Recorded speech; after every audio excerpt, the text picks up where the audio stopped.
வணக்கம். இது ஆடியோ நூலகம் யூடியூப் சேனல். பார்க்க வந்திருக்கிற கேட்க வந்திருக்கிற எல்லாருக்கும் நன்றியும் வணக்கங்களும்.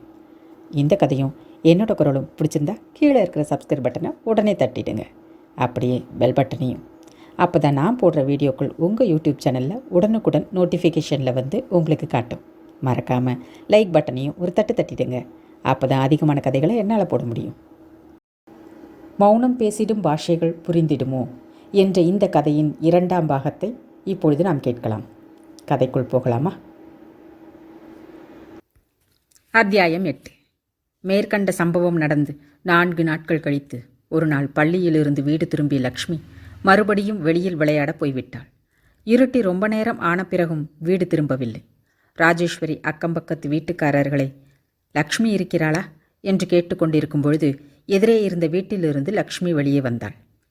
இருட்டி இத்தனை நேரமான பிறகும் வீடு திரும்பாமல் நீ என்ன செய்து கொண்டிருக்கிறாய்? உன்னுடன் விளையாடவும் அவர்கள் வீட்டில் குழந்தைகள் கிடையாதே? சாப்பாடு பரிமாறிக்கொண்டே விசாரித்தாள் ராஜேஸ்வரி. முன் அறையில் அன்னபூர்ணா பாலுவை தோளில் போட்டுக்கொண்டு தூங்க வைக்க முயன்று கொண்டிருந்தாள். மாமி பேசியதை கேட்டுக்கொண்டிருந்தேன் பாட்டி என்றாள் லக்ஷ்மி பெரிய மனுஷியைப் போல. மாமியா? ராஜேஸ்வரி நெற்றியை சுளித்தாள். அவள் வயதென்ன? உன் வயதென்ன? உன்னுடன் அவளுக்கு என்ன ஊர்வம்பு? மாமி என்னை ஏதோ கேட்டாள். நான் பதில் சொன்னேன், அவ்வளவுதான். மாமி ரொம்ப நல்லவள். இன்றைக்கு எனக்கு 2 அப்பளம் சுட்டு நெய் தடவி கொடுத்தாள். வேண்டாம் என்ற போதும் சாப்பிடச் சொல்லி எவ்வளவு கட்டாயப்படுத்தினாள் தெரியுமா? ஐயோ, அவளா? உன்மேல் இன்றைக்கு திடீரென்று அன்பு பொத்து கொண்டு வந்து விட்டதாமா? மருமகளுக்கு ஒரு வாய் காப்பி தருவதற்கே மூக்கால் அழுபவள். இத்தனைக்கும் உன்னிடம் அப்படி என்னதான் கேட்டாள்? சந்தேகத்துடன் விசாரித்தாள் ராஜேஸ்வரி. வாயருகில் கவளத்தை கொண்டு போன லக்ஷ்மி சொல்லுவதா வேண்டாமா என்று தயங்கினாள். சொல்லு, அவள் என்ன கேட்டாள்? நீ என்ன சொன்னாய்? அது உங்கள் சித்தி நல்லவளா? அவளையெல்லாம் நன்றாக பார்த்து கொள்ளுகிறார்களா என்று கேட்டாள்.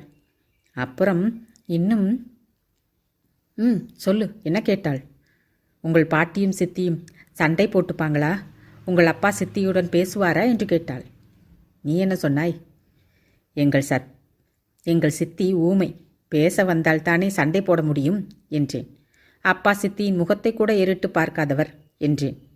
பாட்டி எப்பொழுதாவது கூப்பிட்டு ஏதாவது வேலை சொல்லுவதுடன் சரி, வேறு எதுவும் பேச மாட்டாள் என்றேன். என்னை கண்டால் சித்திக்கு பயம் என்றேன். அப்புறம் வேலையெல்லாம் நன்றாக செய்வாளா என்று கேட்டாள்.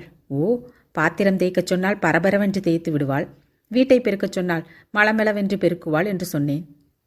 சாப்பிடுவதை நிறுத்திவிட்டு கைகளை ஆட்டி அபிநயம் செய்து கொண்டிருந்த லக்ஷ்மி பாட்டி பலாரென்று முதுகில் ஒன்று கொடுத்ததால் விக்குத்து போய் நிறுத்திவிட்டாள். கண்களை அகலமாக விழித்து, என்னையே நடித்தாய் என்று கேட்டாள். மூடுவாயே, உன்னை யார் இப்படி வாயாடச் சொன்னது என்று கேட்டாள் பாட்டி. வாயாடினேனா? இப்பொழுது நீயும் தானே எல்லாவற்றையும் கேட்டாய். அந்த மாதிரி மாமியும் கேட்டாள். உனக்கு மட்டும் பதில் சொல்லவில்லையா? அந்த மாதிரி தான் அவளிடமும் சொன்னேன். நான் சாப்பிட மாட்டேன், போ, எனக்கு வேண்டவே வேண்டாம். எல்லாம் நீயே கேட்டுவிட்டு பதில் சொன்னால் மட்டும் அடிக்கிறாயே. லக்ஷ்மி தட்டை காலால் எட்டி உதைத்தாள். தட்டு தொலைவில் போய் விழுந்தது. அறை முழுவதும் பருக்கை சிதறியது. ராஜேஸ்வரி பேத்தியின் முதுகில் மறுபடியும் 2 அடிகள் போட்டாள். இன்னொரு வாட்டி அந்த மாதிரி சொல்வாயா? சொல்ல மாட்டேன் என்று சொல் முதலில் என்று கத்தினாள்.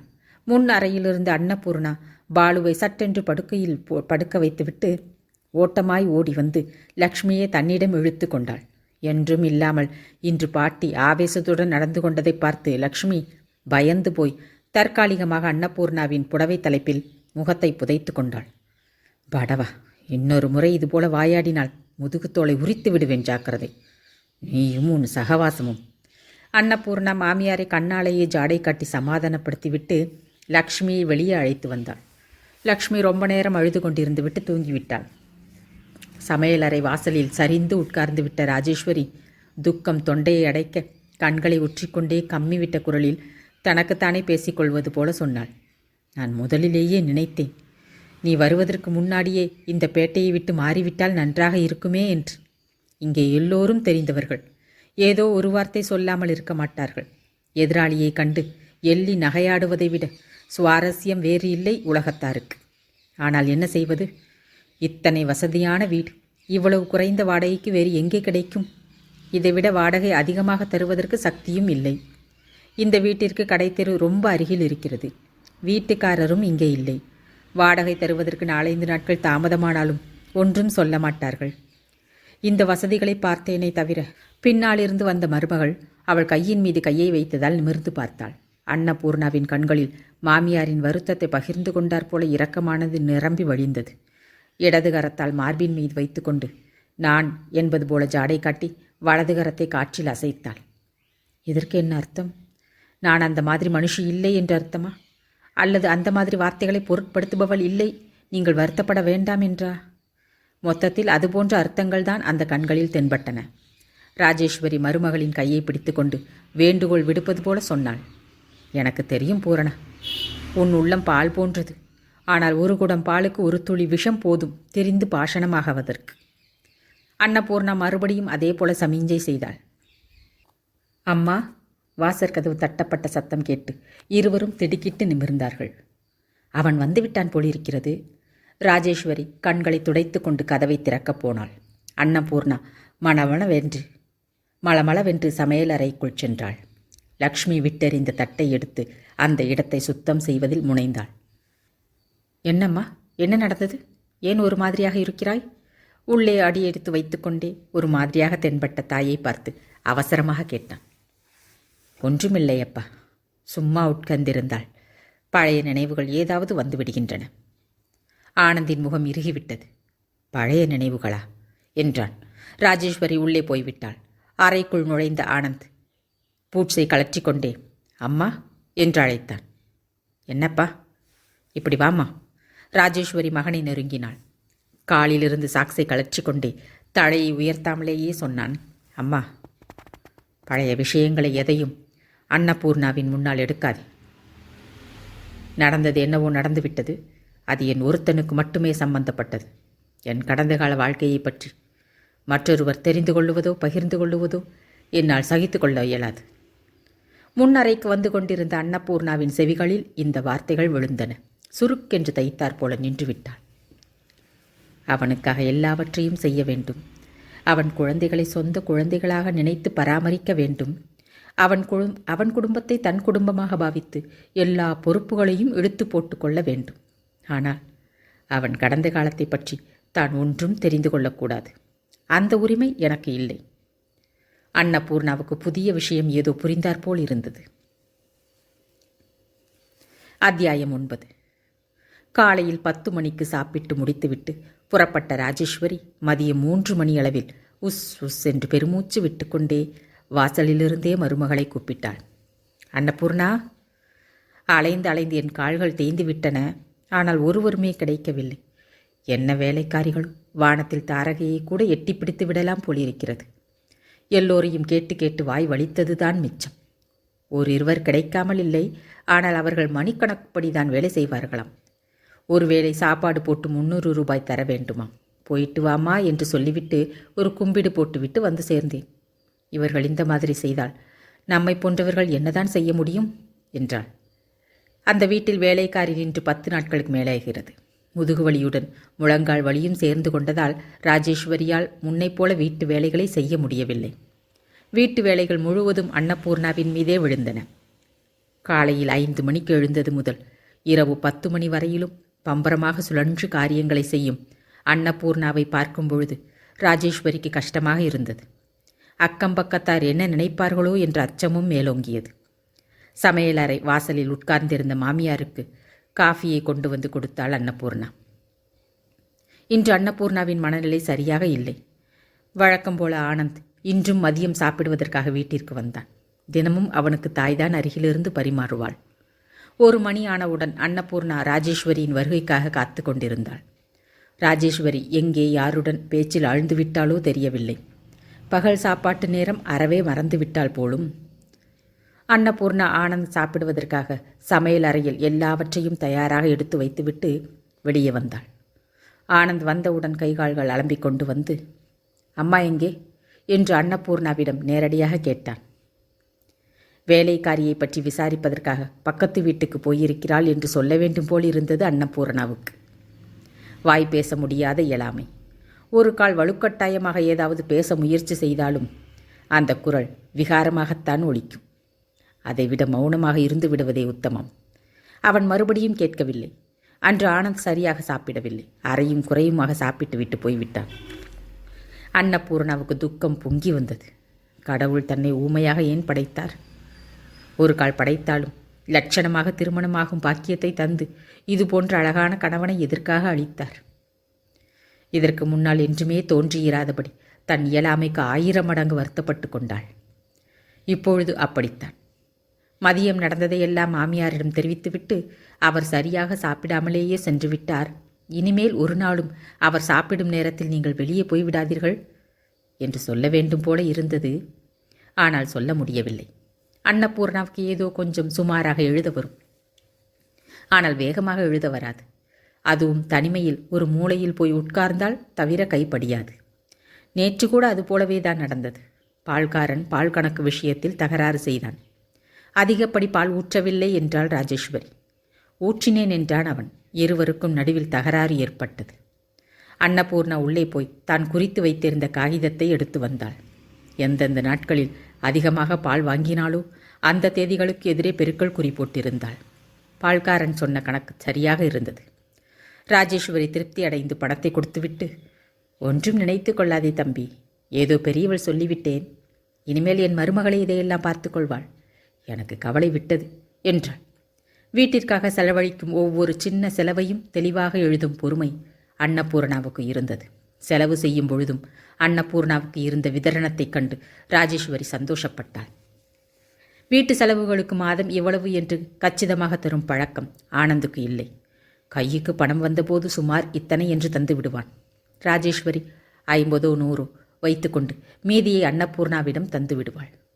அன்னபூர்ணா மறுபடியும் ஆனந்த் கொடுக்கும் வரையிலும் பணம் தீர்ந்து விட்டது என்ற வார்த்தையை வரவிடவே மாட்டாள். சில சமயம் ஆனந்துக்கு ஆச்சரியமாக இருக்கும். பின்னால் விசாரித்த பொழுது தெரிய வந்தது. எப்பொழுதாவது அவசரமாக மளிகை சாமான் தேவைப்பட்டால் கடையில் கணக்கில் வாங்கி கொண்டு தான் பணம் கொடுத்த உடனேயே பாக்கியை தீர்த்து வந்ததாக புரிந்து கொண்டான்.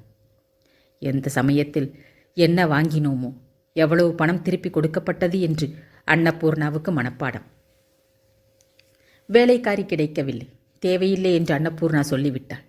காலையில் 10 மணியிலிருந்து குழந்தைகள் பள்ளியிலிருந்து திரும்பி வரும் வரை வேலையே இருக்காது. அந்த சமயத்தில் வெறுமையே உட்கார்ந்திருக்க வேண்டும். நன்றாக வேலை செய்து பழக்கப்பட்டிருந்த அன்னபூர்ணாவுக்கு சும்மா உட்கார்ந்திருப்பது அலுப்பாக இருந்தது. அதோடு குடும்பம் வேறு கடனில் தத்தளித்து கொண்டிருந்தது. கொஞ்சம் சிக்கனம் செய்தாலும் உதவியாக இருக்கும். இது தன் வீடு, தன் குடும்பம் என்று உணர்ந்த அன்னபூர்ணா ஒவ்வொரு விஷயத்திலேயும் சிரத்தை எடுத்துக்கொண்டு குடும்ப பாரத்தையும் பொறுப்பையும் தன் மீது போட்டுக்கொண்டாள். தன்னால் முடிந்த வரையில் அந்த வீட்டில் அமைதியும் சந்தோஷமும் நிலவுவதற்கு முயற்சி செய்தாள். உடலாலும் உள்ளத்தாலும் அந்த குடும்பத்தோடு ஒன்றிவிட்ட அன்னபூர்ணா ஒரு நாள் கூட அந்த குடும்பத்தாரிடமிருந்து தான் என்ன பெற்றுக்கொண்டோம் என்று தன்னை கேட்டுக்கொண்டதே இல்லை. ஆனந்தின் பொருளாதார நிலைமையும் இப்பொழுது பரவாயில்லை. அவன் மேற்பார்வையில் 2 3 வீடுகள் உருவாயின. 4 பேருக்கிடையே பெயரும் வந்தது. நகரத்தின் நடுவில் நார்ச்சந்தியில் அப்சரா என்ற ஹோட்டலை கட்டுவதற்கு முயன்று கொண்டிருந்த அண்ணன் தம்பி இருவர் ஆனந்தின் தந்தைக்கு நண்பர்கள். அதற்கான வரைபடத்தை எஸ்டிமேட்டை தயாரிக்கும் பொறுப்பை ஆனந்திடமே ஒப்படைத்திருந்தார்கள். ஆனந்த் உற்சாகமாக இரவும் பகலும் அந்த வேலையில் மூழ்கியிருந்தான். இந்த கான்ட்ராக்ட் மட்டும் தனக்கு கிடைத்துவிட்டால் போதும். தலைக்கு மேல் ஏறியிருக்கும் கடன் சுமையானது 3/4 பங்கு தீர்ந்துவிடும். எல்லா கொடுமைகளுக்கும் மேற்பட்ட பயங்கரமான கொடுமை இந்த கடன் சுமைதான். அது மட்டுமே இல்லை, ஒரு வழியாகத்தான் இந்த தொழிலில் கொஞ்சம் ஊன்றிய பிறகு தன் வருமானத்தில் கொஞ்சம் தனியாக எடுத்து ராதாவின் பெயரில் ஏதாவது பள்ளிக்கூடத்திற்கோ அனாதை இல்லத்திற்கோ நன்கொடையாக வழங்க வேண்டும். ஏதோ ஒரு வழியில் ராதாவின் பெயர் நிலைத்து நிற்கும் காரியம் ஒன்றை தான் செய்ய வேண்டும். அப்பொழுது தான் தன் மனம் அமைதியடையும். ராதாவின் நினைவு வரும்போதெல்லாம் அவன் மனம் காட்டுத்தீயில் சிக்கிக்கொண்ட மான்குட்டியைப் போல தடுமாறும். ராதா உயிருடன் இருந்தபோது தனக்கு மாதங்கள் நிமிடங்களாக பறந்து கொண்டிருந்தன. இப்பொழுது போல் அன்று பணம் சம்பாதிப்பதில் தனக்கு அவ்வளவாக ஈடுபாடு இருக்கவில்லை என்பது உண்மைதான். ஆனால் அதற்காக ராதா ஏன் நிலை குலைந்து போய்விட வேண்டும்? கடன் வாங்கியதோ தான், அதை தீர்க்க வேண்டிய பொறுப்பும் தன்னுடையது தானே. இதில் ராதா வருத்தப்பட வேண்டியதோ பயப்பட வேண்டியதோ என்ன இருக்கு என்றுதான் அவனுக்கு புரியவில்லை. போகட்டும், ஒரு நாளாவது வாய் வார்த்தையாக தன் மனதில் உள்ள பீதியை வெளியே சொல்லியிருக்கலாம். ஒரு கால் தான் கடமை மறந்து தவறான பாதையில் சென்றிருந்தால் நயமாகவோ பயமுறுத்தியோ கெஞ்சி கூத்தாடியோ மூக்கணாங்கயிறு போட்டார் போல இழுத்து வந்து மறுபடியும் நல்வழிக்கு கொண்டு வந்திருக்க வேண்டுமே தவிர இதுபோல விட்டு விட்டு போவது நியாயமா? உண்மையில் கெட்டிக்கார பெண்ணாக இருந்தால் அப்படித்தான் செய்திருப்பாள். இதுபோன்ற யோசனைகள் சூழ்ந்து கொள்ளும் போதெல்லாம் ஒரு கால் ராதா தன்னை சரியாக புரிந்து கொள்ளவில்லையோ என்ற எண்ணம் உவ்வா முல்லை போல அவனை உறுத்தி கொண்டே இருந்தது. தன்னை சாமர்த்தியமில்லாத கணவனாக நினைத்து 2 குழந்தைகளுடன் இத்தனை கடன் சுமையுடன் இந்த குடும்பத்தை எப்படி நடத்தி செல்வது என்று அஞ்சி ராதா தற்கொலை செய்து கொண்டு விட்டாள் என்ற கசப்பான உண்மை நினைவுக்கு வரும்பொழுதெல்லாம் அவனால் தாங்க முடியாமல் போய்விடும். ஒரு சிறிய எச்சரிக்கை செய்திருந்தாலோ அல்லது ஒரு சிறு வார்த்தை மூலமாவது தன் அச்சத்தை வெளிப்படுத்தி இருந்தாலோ நிலைமை வேறு விதமாக மாறியிருக்குமோ என்னவோ. இந்த நினைவு எழும்போதெல்லாம் அவன் மனம் அவசரப்பட்டு விட்டாயே ராதா, அவசரப்பட்டு விட்டாயே என்று குமுறிக்கொண்டே இருக்கும். ஆனந்த் குடியிருக்கும் வீட்டில் மொட்டை மாடிக்கு செல்லுவதற்கு வீட்டுக்கு பக்கத்திலே படிகள் இருந்தன. மாடியில் ஒரு பக்கத்து குட்டிச்சுவர் இடிந்து விட்டதால் லக்ஷ்மி பாலு விழுந்து விடுவார்களோ என்று பயந்து மாடிக்கு போதும் கதவை எப்பொழுதும் சாத்தியே வைத்திருப்பார்கள். அன்று மாடியில் துணியை விரித்து வடகம் போட்டிருந்தார்கள். மதிய நேரத்தில் ராஜேஸ்வரி மருமகளை அழைத்து மாடிக்கு போய் வடகம் காய்ந்து விட்டதா என்று பார்த்துவிட்டு வரச் சொன்னாள். ஆனந்த் அப்பொழுதுதான் வீடு திரும்பியிருந்தான். அவன் சாப்பிட்டு முடித்தாகிவிட்டது. அன்னபூர்ணா மாடியேறினாள். அங்கிருந்து பார்த்தால் தெருவில் இந்த கோடியிலிருந்து அந்த கோடி வரை நன்றாக தெரியும். மதிய நேரம் என்பதால் தெருவில் மக்கள் நடமாட்டம் அதிகம் இல்லை. வெயில் அதிகமாக இருந்ததால் திண்ணையில் உட்கார்ந்து ஊர்வம்பு பேசும் பெண்டுகள் கூட உள்ளேயே இருந்தார்கள். அன்னபூர்ணா குட்டிச்சுவரின் மீது கையை ஊன்றிக்கொண்டு வெளியே பார்த்து கொண்டிருந்தாள். அப்பொழுது கீழே இருந்து, அம்மா, நான் போய் வருகிறேன், கதவை தாழ் போட்டுக்கொள் என்று ஆனந்தின் குரல் கேட்டது. அன்னபூர்ணா கீழே குனிந்து பார்த்தாள். ஆனந்த் வெளியே வந்தான். வாசலில் ஒரு நிமிஷம் நின்று சிகரெட்டை பற்ற வைத்து கொண்டான். பிறகு நடக்கத் தொடங்கினான். பின்னால் இருந்த அன்னபூர்ணா அவனை கண்குளிர கண்டுகளிக்கத் தொடங்கினாள். எவ்வளவு அழகான உருவம்! அவன் நடையில் ஒரு விதமான கம்பீரம் பளிச்சிட்டது. நடந்து கொண்டிருக்கும் போது அந்த பக்கமோ இந்த பக்கமோ திரும்பி பார்க்கும் பழக்கம் இல்லை போலும். தலையை குனிந்தபடி மளமளவென்று வேகமாக நடந்து போய்க் கொண்டிருந்தான். கொஞ்சம் கொஞ்சமாக கண்மறைவாகும் வரை அவன் உருவத்தையே பார்த்து கொண்டு ரொம்ப நேரம் வரையில் அங்கேயே நின்றிருந்தாள் அன்னபூர்ணா. அவன் தன் கணவன். எல்லோரும் அப்படித்தான் சொல்கிறார்கள். தன்னுடைய உள்ளமும் அந்த வார்த்தையை நினைவுபடுத்தி கொண்டு புல்லரித்து போய்விடுகிறது. ஆனால் அவன் மனதில் அந்த நினைப்பே இருப்பதாக தெரியவில்லை. வந்து இத்தனை நாட்களாகிவிட்டன. ஒரு நாள் கூட அவன் தன்னிடம் பேசியது இல்லை. அன்னபூர்ணாவின் இதயத்தை துளைத்து கொண்டு ஆழ்ந்த பெருமூச்சு ஒன்று வெளிப்பட்டது. எப்படி பேசுவான்? ஒரு கால் பேசினாலும் அவன் மனதை கவரும்படியாக 2 வார்த்தைகளாவது தன்னால் பேச முடியுமா? அவன் சாப்பிட உட்கார்ந்தபோது குழந்தைகளை பற்றிய விஷயங்களை சொல்ல வேண்டும் என்றும், இரவில் அவன் களைத்து போய் வீடு திரும்பி அசதியோடு படுத்துக்கொள்ளும் பொழுது அருகில் அமர்ந்து களைப்பை போக்கும் விதமாக இனிய வார்த்தைகள் எதையாவது பேச வேண்டும் என்றும் என்னென்னவோ பைத்தியக்காரத்தனமான யோசனைகள் அன்னபூர்ணாவின் உள்ளத்தில் மீன் குஞ்சுகளைப் போல துள்ளி குதித்து கொண்டிருந்தன. குட்டிச்சுவரில் கையை ஊன்றியபடி நின்று கொண்டிருந்த அன்னபூர்ணா நிமிர்ந்து வானத்தை நோக்கினாள். நீல வானத்தில் வெண்மையான பஞ்சு குவியலைப் போன்ற மேகங்கள் ஊர்ந்து சென்று கொண்டிருந்தன. கரிய நிறத்தில் 2 பறவைகள் ஜோடியாக பறந்து வந்து அன்னபூர்ணாவின் தலைக்கு மேல் தாண்டி போயின. கடவுளே, என்னை ஊமையாக ஏன் படைத்தாய்? ஊனமாக படைத்ததோடு அல்லாமல் இதுபோல யோசிக்கும் திறமையை எதற்காக அளித்தாய்? ஆனந்தை கணவனாக அடைந்ததற்கு என்னை எல்லோரும் அதிர்ஷ்டசாலி என்கிறார்கள். ஆனால் என் துரதிர்ஷ்டத்தை பற்றி அவர்களுக்கு என்ன தெரியும்? கிர்ரென்று கண்களில் நீர் நிறைந்தது. பூரணா, மாடியில் என்ன செய்து கொண்டிருக்கிறாய்? கீழே இருந்து மாமியாரின் குரல் கேட்டதும் கண்களை துடைத்து கொண்டு மளமளவென்று இறங்கி வந்தாள். அன்றைய தினத்திலிருந்து அன்னபூர்ணா கணவனை கண்குளிர காணும் வாய்ப்புக்காக அவன் மதியம் வீட்டிற்கு வந்து சாப்பிட்டு விட்டு மறுபடியும் புறப்படுவதற்கு முன்னால் மாடிக்கு ஓடுவாள். தொலைவிலிருந்து அவனை அவ்வாறு பார்ப்பதில் ஏதோ சொல்ல முடியாத திருப்தியும் சந்தோஷமும் ஏற்படும். ஆனால் அந்த மகிழ்ச்சி அதிக நாள் நீடிக்கவில்லை. சுமார் 10 நாட்களுக்கு பிறகு ஒரு நாள் ஆனந்த் வீட்டிலிருந்து புறப்பட்டவன் சிகரெட்டுக்காக சட்டை பையை தடவி பார்த்து கொண்டான். சிகரெட் தீர்ந்து விட்டதை உணர்ந்து கொண்டு தெருக்கோடியில் இருந்த பெட்டிக்கடை அருகில் நின்றான். கடையில் இருந்த 18-20 வயது மதிக்கத்தக்க பையன் ஏதோ பாடலை முணுமுணுத்து கொண்டிருந்தான். தொலைவில் எதையோ குனிந்து குனிந்து பார்த்து கொண்டே சிகரெட்டை எடுத்து தந்தான். இது இல்லை நான் கேட்டது என்றான் ஆனந்த் அதை திருப்பி தந்துவிட்டு.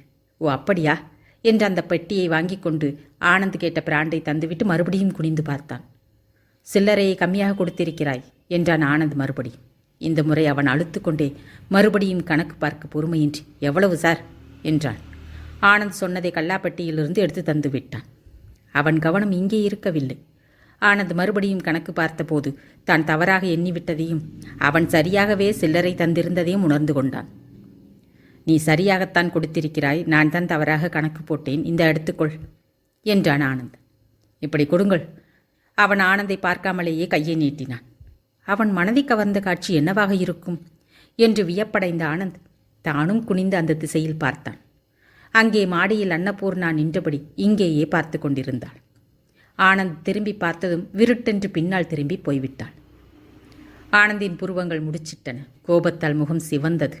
அப்பொழுதே வீட்டிற்கு போய் அன்னபூர்ணாவை கடிந்து கொள்ளணும் என்று நினைத்தான். ஆனால் நேரமாகிவிட்டதால் போய்விட்டான். மாலையில் வீடு திரும்பும்போது களைப்பாக இருந்தாலும் இந்த விஷயத்தை மட்டும் மறக்கவில்லை. தாயை அழைத்து மதியம் தான் பார்த்த காட்சியை பற்றி சொன்னான். அத்தனை வெயில் நேரத்தில் மொட்டை மாடியில் அப்படி என்ன வேலைதான் இருந்தது என்று கேளுங்கம்மா என்றான் கடுமையான குரலில்.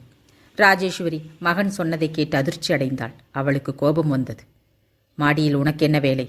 குற்றவாளியை கேட்பது போல கேட்டாள். என்ன பதில் சொல்லுவாள்? யாரை பார்க்க போனதாக சொல்லுவாள்? அன்னபூர்ணா பேசாமல் இருந்தாள். அந்த மௌனத்தையும் தவறு செய்து விட்டது போல நின்று கொண்டிருந்த கோலத்தையும் பார்த்துவிட்டு தாய் மகன் இருவருமே வேறுவிதமாக புரிந்து கொண்டார்கள். மகன் போன பிறகு ராஜேஸ்வரி அன்னபூர்ணாவிடம், இன்றிலிருந்து நான் சொன்னால் தவிர நீயாக மாடிக்கு போகக்கூடாது, போனால் நன்றாக இருக்காது என்றாள். அன்னபூர்ணா அதற்கு பிறகு மாடிக்கு போகவே இல்லை. அத்தியாயம் 10. 1-2 முறை ராஜேஸ்வரி அன்னபூர்ணாவை பறிந்து கொண்டு லக்ஷ்மியை திட்டியதால் லக்ஷ்மி அன்னபூர்ணாவை பரம எதிரியாக நினைக்க தொடங்கிவிட்டாள். அன்னபூர்ணா சாப்பாடு பரிமாறினால் சாப்பிட வரமாட்டாள். தலைவாரி பின்னி விடுகிறேன் என்று அழைத்தால் காதில் போட்டு கொள்ள மாட்டாள். திரும்பவும் கூப்பிட்டால் திமிராக பதில் சொல்லுவதோடு பே பே என்று அவள் ஊனத்தை கேலி செய்வாள். நல்லது கெட்டது தெரியாத வயது, சிறிய பெண் என்று எவ்வளவுதான் பேசாமல் இருக்க முயன்றாலும் ஏனோ அன்னபூர்ணாவின் இதயம் சுக்குநூறாக உடைந்துவிடும். ஒருமுறை ராஜேஸ்வரி வீட்டில் இல்லை. லக்ஷ்மி சிநேகிதைகளை அழைத்து வந்தாள். அவர்களுக்கு அன்னபூர்ணாவை காண்பித்து, இதோ பாருங்க, இதுதான் எங்கள் வீட்டு ஊமை பிசாசு என்றாள். பேசவே வராதா? ஒரு சிறுமி வினோதமாக கேட்டாள். ஆமாம், வராது. கோபம் மட்டும் இவ்வளவு வரும். கைகளை விரித்து காட்டிக்கொண்டே சொன்னாள் லக்ஷ்மி. ஐயோ, பேச்சு வராவிட்டால் எப்படி? உங்களுக்கு கஷ்டமாக இராதா என்றாள் இன்னொருத்தி. ஐயோ கடவுளே, இவளிடம் ஒரு காரியம் சொல்லி வேலை வாங்குவதற்குள் எனக்கும் எங்கள் பாட்டிக்கும் போதும் போதும் என்றாகிவிடும். லக்ஷ்மி தலையில் அடைத்து கொண்டாள். அன்னபூர்ணா சற்றென்று சமையல் அறைக்குள் சென்று கதவை சாத்தி தாழிட்டு கொண்டாள். கதவின் மேல் சாய்ந்து நின்று கொண்டாள். சின்ன பெண்ணாக இருந்தாலும் லக்ஷ்மிக்கு எவ்வளவு சக்தி இருக்கிறது! எதிராளியை என்னமாக துன்புறுத்த முடிகிறது? அன்னபூர்ணாவின் இதயம் காயமடைந்து விட்டார் போல வலித்தது. இதுவரை அவள் குறையை குத்தி காட்டி யாருமே துன்புறுத்தியதில்லை. இப்பொழுது மட்டும் எதற்காக வருத்தப்பட வேண்டும்? கதவை திறந்து கொண்டு போய் லக்ஷ்மியின் கன்னத்தில் ஒரு அடி கொடுத்தாள். ரோஷத்தால் கொதித்தெழுந்து கதவை திறக்கப் போன அன்னபூர்ணா சட்டென்று தன்னை கட்டுப்படுத்தி கொண்டாள். அப்படி செய்வதால் பிரயோஜனம் என்ன? ராஜேஸ்வரியாவது ஆனந்தாவது வீட்டிற்கு திரும்பி வந்ததுமே லக்ஷ்மி இல்லாததையெல்லாம் கூட்டி சொல்லுவாள். அதெல்லாம் பொய் என்று மறுத்து சொல்லக்கூடிய சக்தி தன்னிடம் இல்லை. ஆனாலும் லக்ஷ்மிக்கு தன் மீது இவ்வளவு கோபம் ஏன்? அவளுக்கு என்ன குறை வைத்தாள்? தன் தாயின் இடத்திற்கு வந்து சேர்ந்து விட்டாள் என்ற வன்மமா? தான் பெற்று வரும் தந்தையின் அன்பை அபகரித்து கொண்டு விடப் போகிறாளே என்ற பயமா? அந்த பிஞ்சு உள்ளத்திற்கு இதெல்லாம் தெரிந்திருக்குமா?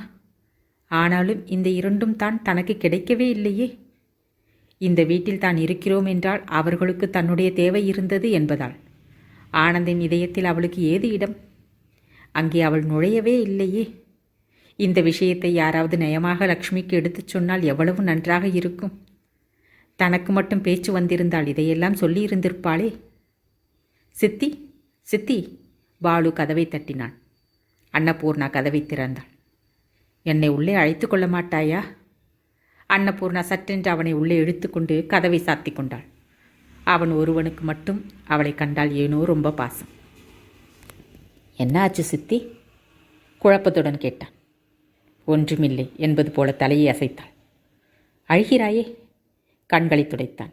அன்னபூர்ணாவுக்கு உண்மையிலேயே துக்கம் பொங்கி வந்தது.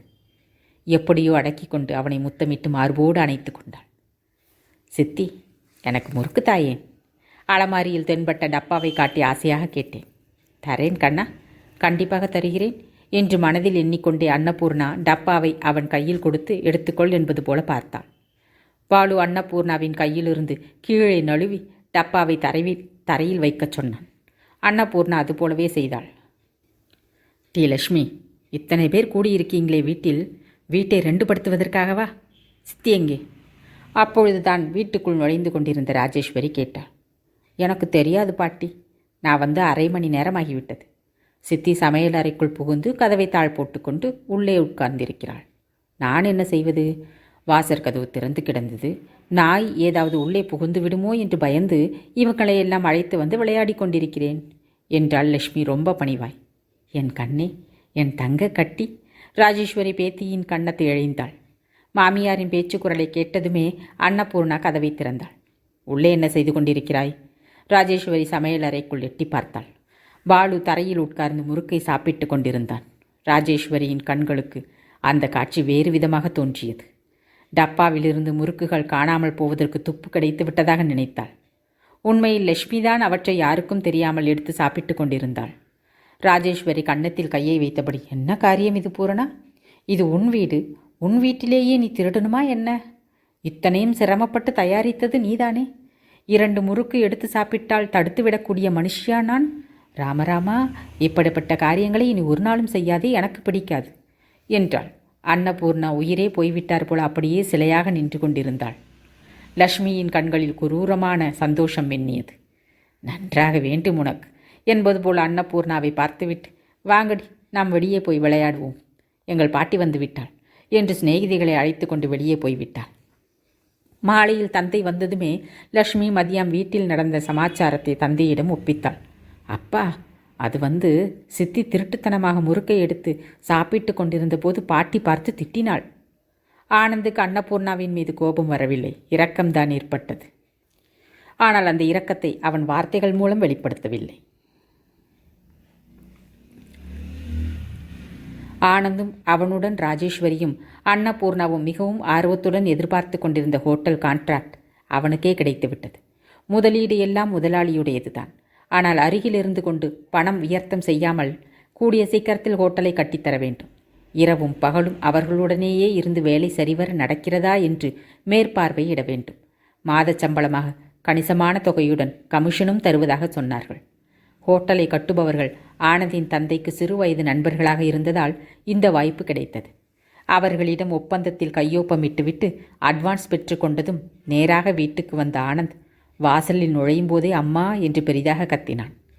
சமையல் அறையில் உட்கார்ந்து காய் நறுக்கிக் கொண்டிருந்த ராஜேஸ்வரி ஆனந்தின் குரலை கேட்டதும் இதயம் படபடக்கு எழுந்து நின்றாள். எவ்வளவோ ஆண்டுகளுக்கு பிறகு அப்படிப்பட்ட அழைப்பை கேட்கிறாள். தனக்கு ஏதாவது நல்ல விஷயம் நடந்தாலோ அல்லது ரிசல்ட் வந்து முதல் வகுப்பில் பாஸ் ஆகி இருந்தாலோ தான் ஆனந்த் வாசலிலிருந்தே அவ்வாறு கத்துவது வழக்கம்.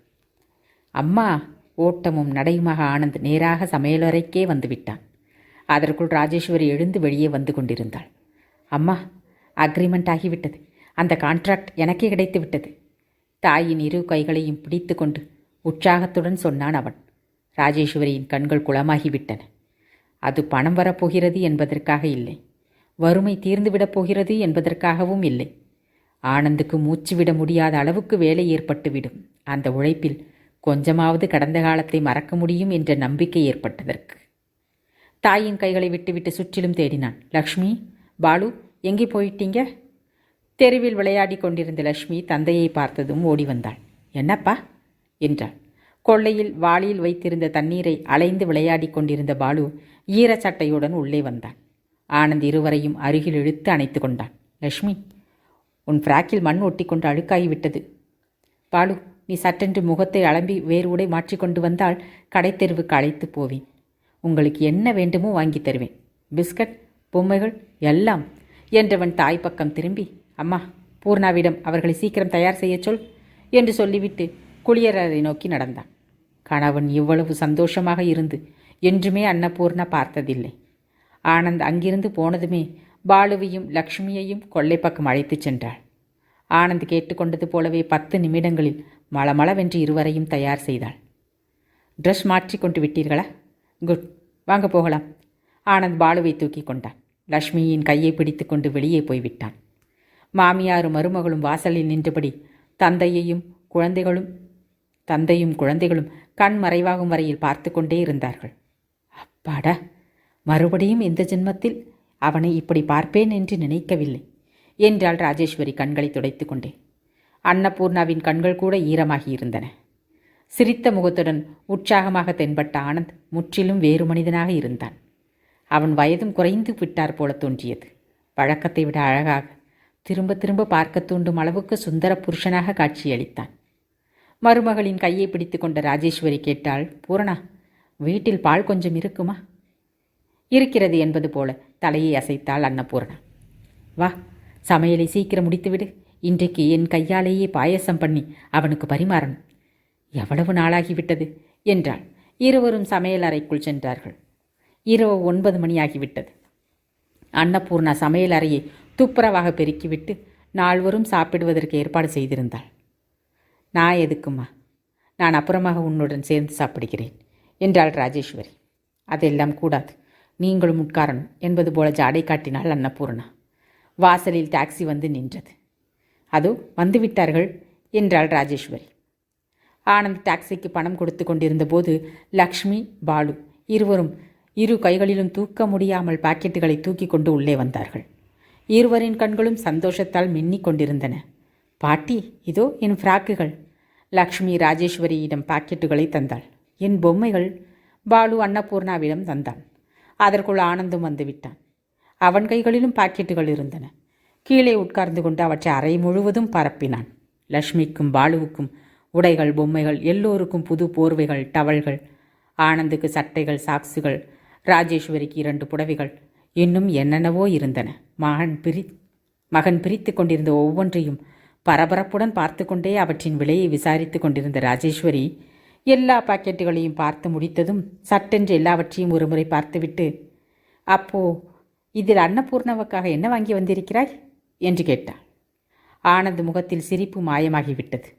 திகைத்து போனார் போல பார்த்தான். அவன் முகம் ஒரு வினாடி தன்னையும் அறியாமல் செய்துவிட்ட தவறு நினைவுக்கு வந்து களையிழந்து விட்டது. பதில் பேச முடியாதவன் போல் அப்படியே உட்கார்ந்திருந்தான். அடுத்த நிமிடம் தோள்களை குலுக்கிக் கொண்டே சிரித்துவிட்டு, பெண்கள் விஷயம் எனக்கென்ன தெரியும், பணம் தருகிறேன், நாளைக்கு நீயே அழைத்து கொண்டு போய் வாங்கி வந்து விடு என்றான். அதுவரை சந்தோஷமாக அதையெல்லாம் பார்த்து கொண்டிருந்த அன்னபூர்ணா மாமியார் திடீரென்று இப்படி கேட்டதையும் அவன் அதிர்ச்சி அடைந்ததையும் கவனித்துவிட்டு தலை குனிந்தபடி அங்கிருந்து போய்விட்டாள். அவ்வளவு சந்தோஷத்தில் இருந்த அவனுக்கு தன்னை பற்றி நினைப்பே இல்லையே. அது சகஜம்தான். இருந்தாலும் அன்னபூர்ணா மனதில் வேதனை பரவியது. இதென்ன, அந்த பொண்ணுக்கும் ஏதாவது வாங்கியிருக்க வேண்டாமா? லேசான கண்டிப்பு கலந்த குரலில் ராஜேஸ்வரி சொன்னாள். மறந்து போய்விட்டேன் அம்மா, தவறு செய்து விட்டார் போல வெளிவந்தன அவன் வார்த்தைகள். பரவாயில்லை என்று வைத்துக்கொள். இப்படிப்பட்ட விஷயங்களை எல்லாம் மனதில் வைத்துக்கொள்பவள் இல்லை ஆனந்த். அன்னபூர்ணா ரொம்ப நல்ல பெண். உனக்கு பிடித்து விட்டது என்று சொன்னபோதே நினைத்தேன் அம்மா, சிரித்து கொண்டே சொன்னான். உரையாடல் மறுபடியும் பழைய நிலைக்கு திரும்பிவிட்டது. லக்ஷ்மி, பாலு, ஆனந்த், ராஜேஸ்வரி நால்வரும் சாப்பிட உட்கார்ந்து கொண்டார்கள். ஆனந்திற்கு இடது பக்கத்தில் இருந்த பாலுவுக்கு அன்னபூர்ணா நடுவில் சாதத்தை பிசைந்து கொடுத்து கொண்டிருந்தாள். மோர் சாதத்தை பிசைந்து தந்து கொண்டிருந்த அன்னபூர்ணாவை ஆனந்த் ஒரு நொடி கூர்ந்து பார்த்தான். அவ்வளவுதான். அவன் இதய வானத்தில் கார்மேகங்கள் வந்து சூழ்ந்து கொண்டு விட்டன. சாதத்தை விரல்களால் அலைந்து கொண்டே உட்கார்ந்து விட்டான். திடீரென்று ஏதோ போல் ஆகிவிட்ட மகனை ராஜேஸ்வரி ஓரக்கண்ணால் கவனித்து கொண்டே இருந்தாள். அவன் அந்தரங்கத்தில் கொந்தளித்து கொண்டிருந்த எண்ணங்களை கூட கண்டுவிட்டாள். ஆனாலும் எதுவும் தெரியாதவள் போல, என்ன ஆனந்த், சாப்பிடாமல் உட்கார்ந்திருக்கிறாயே, என்ன வேண்டும்? எனக்கு பசி இல்லை அம்மா. சட்டென்று பாதி சாப்பாட்டில் எழுந்து கொண்டு விட்டான்.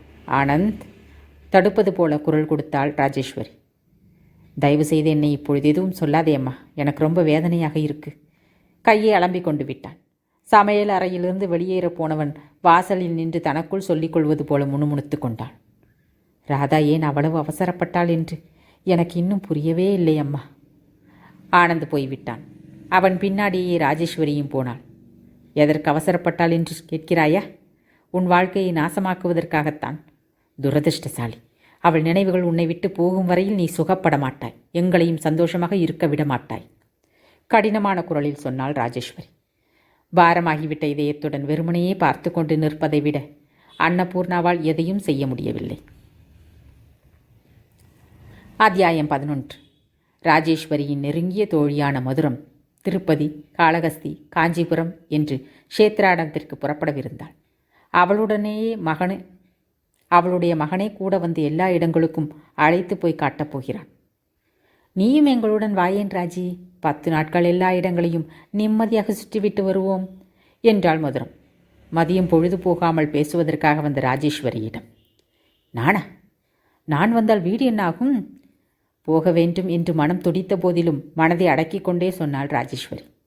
வீடா ராஜி, உனக்கு கிட்டத்தட்ட 60 வயதாகிறது.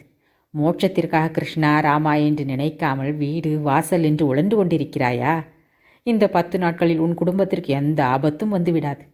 உன் மருமகள் வாயில்லாத பெண்ணாக இருந்தாலும் ரொம்ப கெட்டிக்காரி என்று ஊரெல்லாம் சொல்லிக் கொண்டிருக்கிறார்கள். நீ வரும் வரையில் வீட்டை அந்த பெண்ணால் பார்த்து கொள்ள முடியாதா என்ன? நாளைக்கு கடவுளிடமிருந்து அழைப்பு வந்தால் என்ன செய்யப் போகிறாய்? 1 மணி நேரம் வாதாடி நயந்து மதுரம் சொன்ன பிறகு கடைசியில் தானும் வருவதாக வாக்கு கொடுத்து விட்டு வந்தாள் ராஜேஸ்வரி. அன்று இரவு மகன் சாப்பிட்டு கொண்டிருக்கும் பொழுது மெதுவாக இந்த பிரயாணத்தை பற்றியும் மதுரம் எப்படி பிடிவாதம் பிடிக்கிறாள் என்பதை பற்றியும் அவன் காதில் போட்டாள். அதை கேட்டு ஆனந்த் அதிர்ச்சி அடைந்தான். நீ ஊருக்கு போகிறாயா? நீ போய்விட்டால் இங்கே எப்படி நடக்கும் அம்மா என்றான். எப்படி நடக்கும் என்றால் 10 நாட்கள் தானே, அதுதான் மருமகள் இருக்கிறாளே என்றாள். ஆனந்த் முகத்தை திருப்பிக் கொண்டான். 10 நாட்கள் தானே, கண் மூடி திறப்பதற்குள் ஓடிவிடும் என்றாள் ராஜேஸ்வரி. மகனின் முகத்தை பார்த்தால் இதற்கு சம்மதிப்பான் என்றும் இந்த பிரயாணம் நடைபெறும் என்றும் கொஞ்சமும் நம்பிக்கை இல்லை அவளுக்கு. 10 நாட்கள் தானே என்று எவ்வளவு சுலபமாக சொல்லிவிட்டாயம்மா. 10 நாட்கள் என்ன, 10 நிமிஷம் கூட நீ இல்லாமல் என்னால் இருக்க முடியாது என்று உனக்கு தெரியாதா என்று சொன்னான் ஆனந்த். ராஜேஸ்வரியின் முகம் ஒரு நிமிடம் புத்திர வாஞ்சையால் பிரகாசமடைந்தது.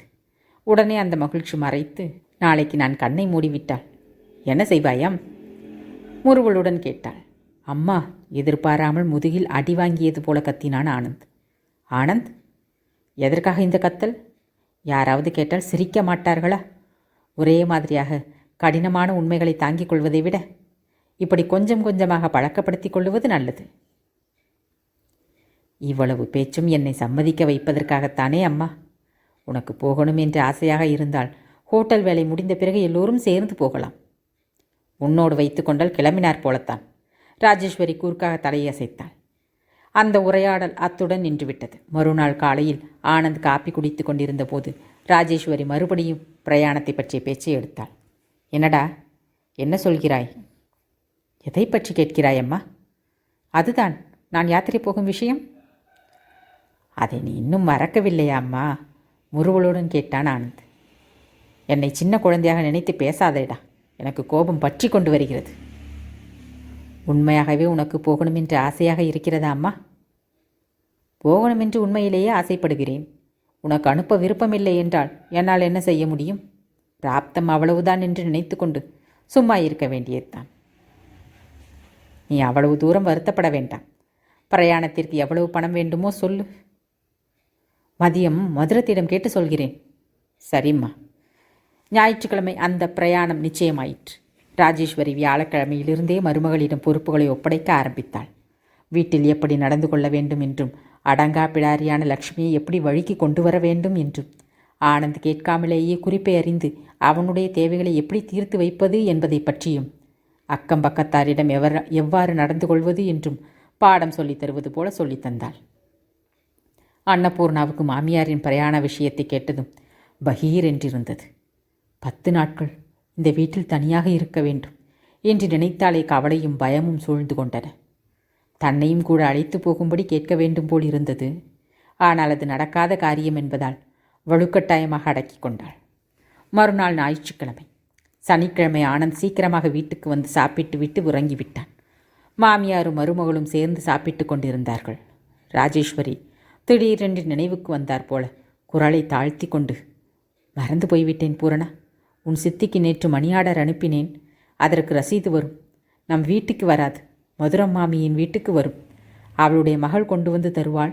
அதை என் மகன் கண்ணில் படாமல் பத்திரமாக ஊறுகாய் ஜாடிக்கு பின்னால் மறைவாக வைத்துவிடு என்றாள். சித்திக்கா, பணமா என்பது போல பார்த்தாள் அன்னபூர்ணா. ராஜேஸ்வரியின் முகத்தில் முறுவல் மலர்ந்தது. தயிரை பரிமாறிக்கொண்டே, பைத்தியக்காரி, இந்த கல்யாணத்திற்கு உன் சித்தி வெறுமனையே சம்மதித்து விட்டாள் என்று நினைத்தாயா? 10,000 தருவதாக ஒப்புக்கொண்டு அவளிடமிருந்து உன்னை விலைக்கு வாங்கி கொண்டு வந்திருக்கிறேன். கல்யாணத்தின் போது பாதி பணத்தை தந்துவிட்டேன். பிறகு கொஞ்சம் கொஞ்சமாக அனுப்பி வைக்கிறேன். இப்பொழுதெல்லாம் சரிவர அனுப்ப முடியாமல் போய்விட்டது. இன்னும் 2,500 அனுப்ப வேண்டும். இந்த விஷயம் அவனுக்கு தெரியாது. நீயும் யாரிடமும் இதை பற்றி சொல்லாதே. உங்கள் சித்தப்பாவிடம் கூட. இப்படிப்பட்ட விஷயங்கள் எல்லாம் ஆண்களுக்கு புரியாது. அன்னபூர்ணா கண்கள் அகல விரிய இந்த புதிய விஷயத்தை கேட்டு அதிர்ச்சி அடைந்தாள். சித்தி பணத்தை வாங்கி கொண்டு தனக்கு இந்த கல்யாணத்தை நடத்தி இருக்கிறாளா? இது உண்மைதானா?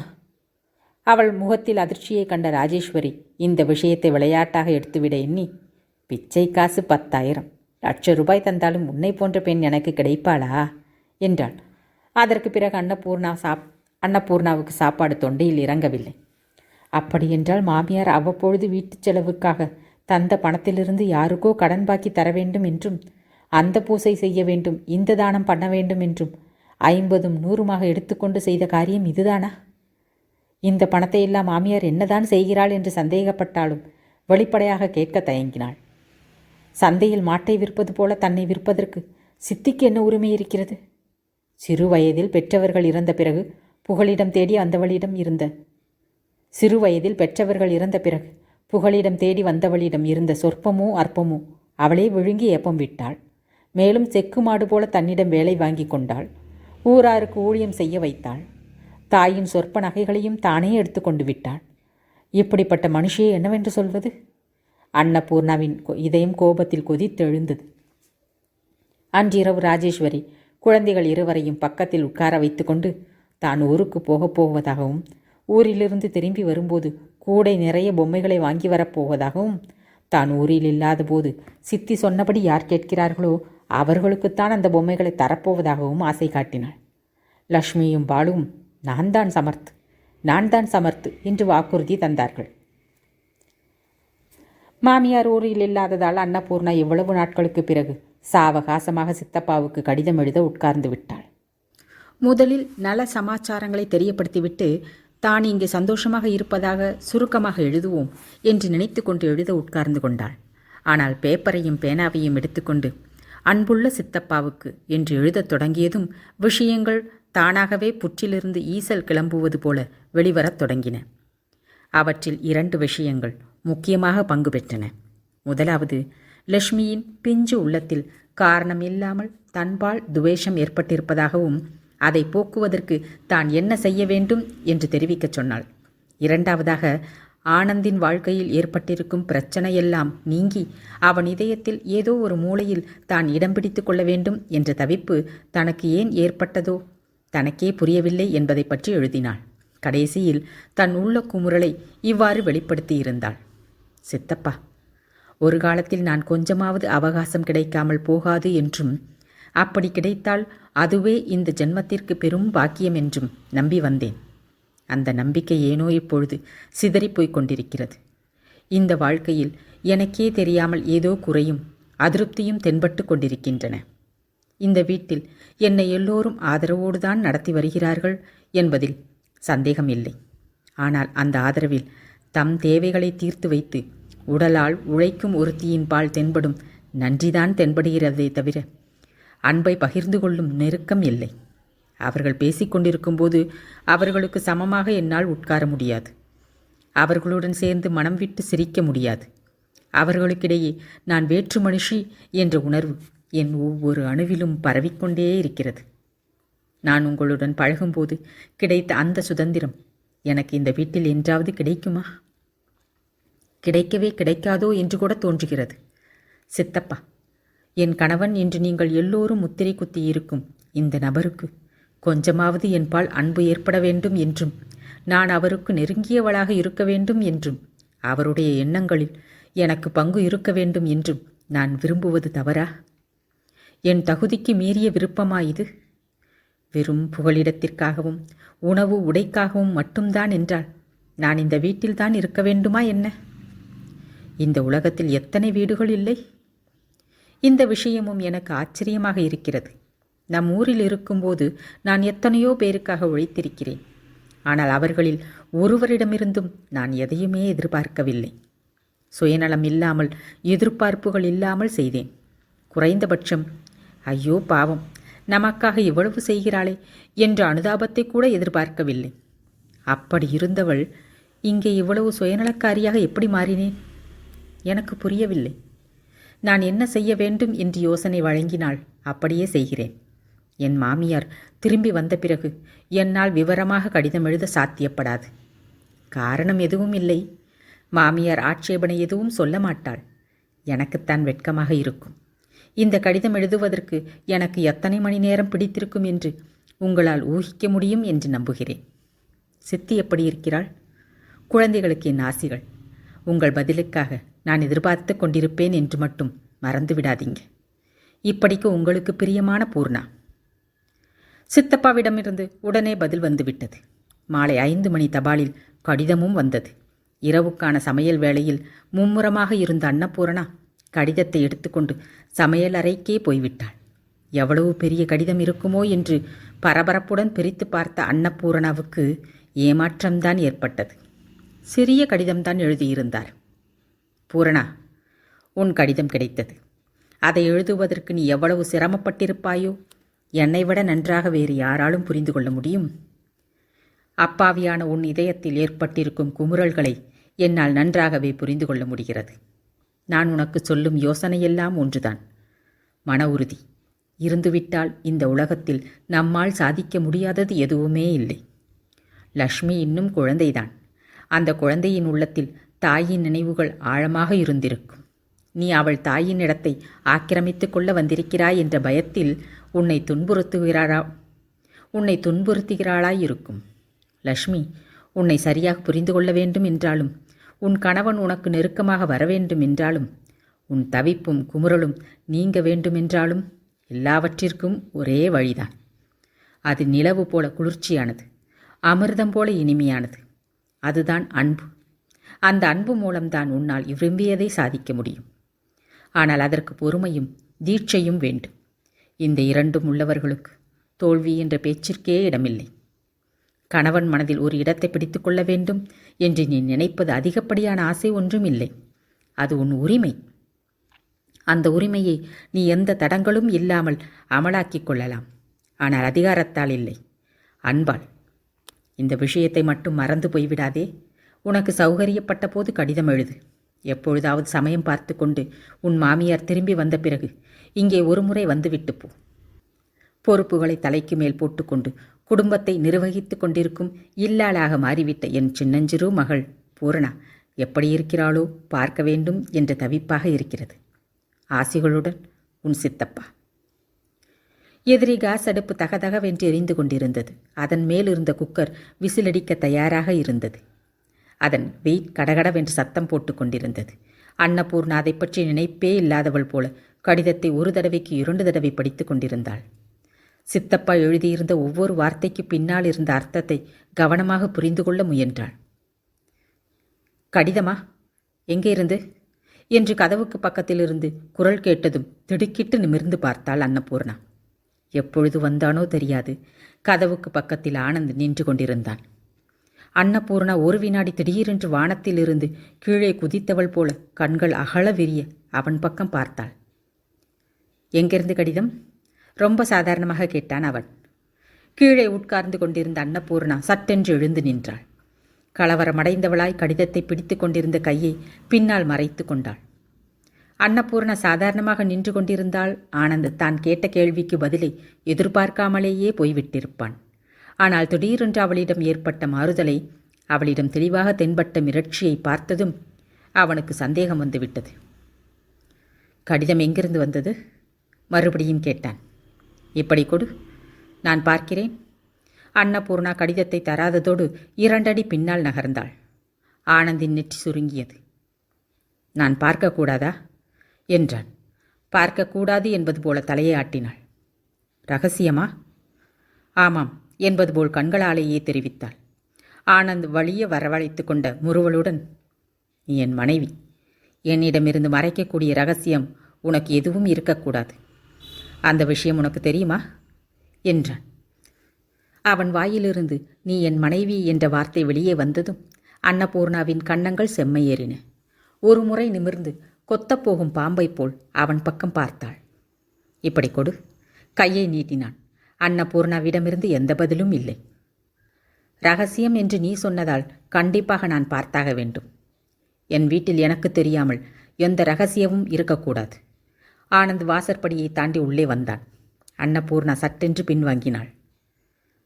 இதுவரை நீ நல்ல பெண் என்றுதான் எண்ணியிருந்தேன். இன்று அந்த அபிப்பிராயம் மாறிவிடும் போலிருக்கு. முறுவலுடன் அருகில் வந்தான் அவன். அவன் நெருங்கி வருவதற்குள் அன்னபூர்ணா கையில் இருந்த கடிதத்தை எரியும் அடுப்பில் வீசி எறிந்து விட்டாள்.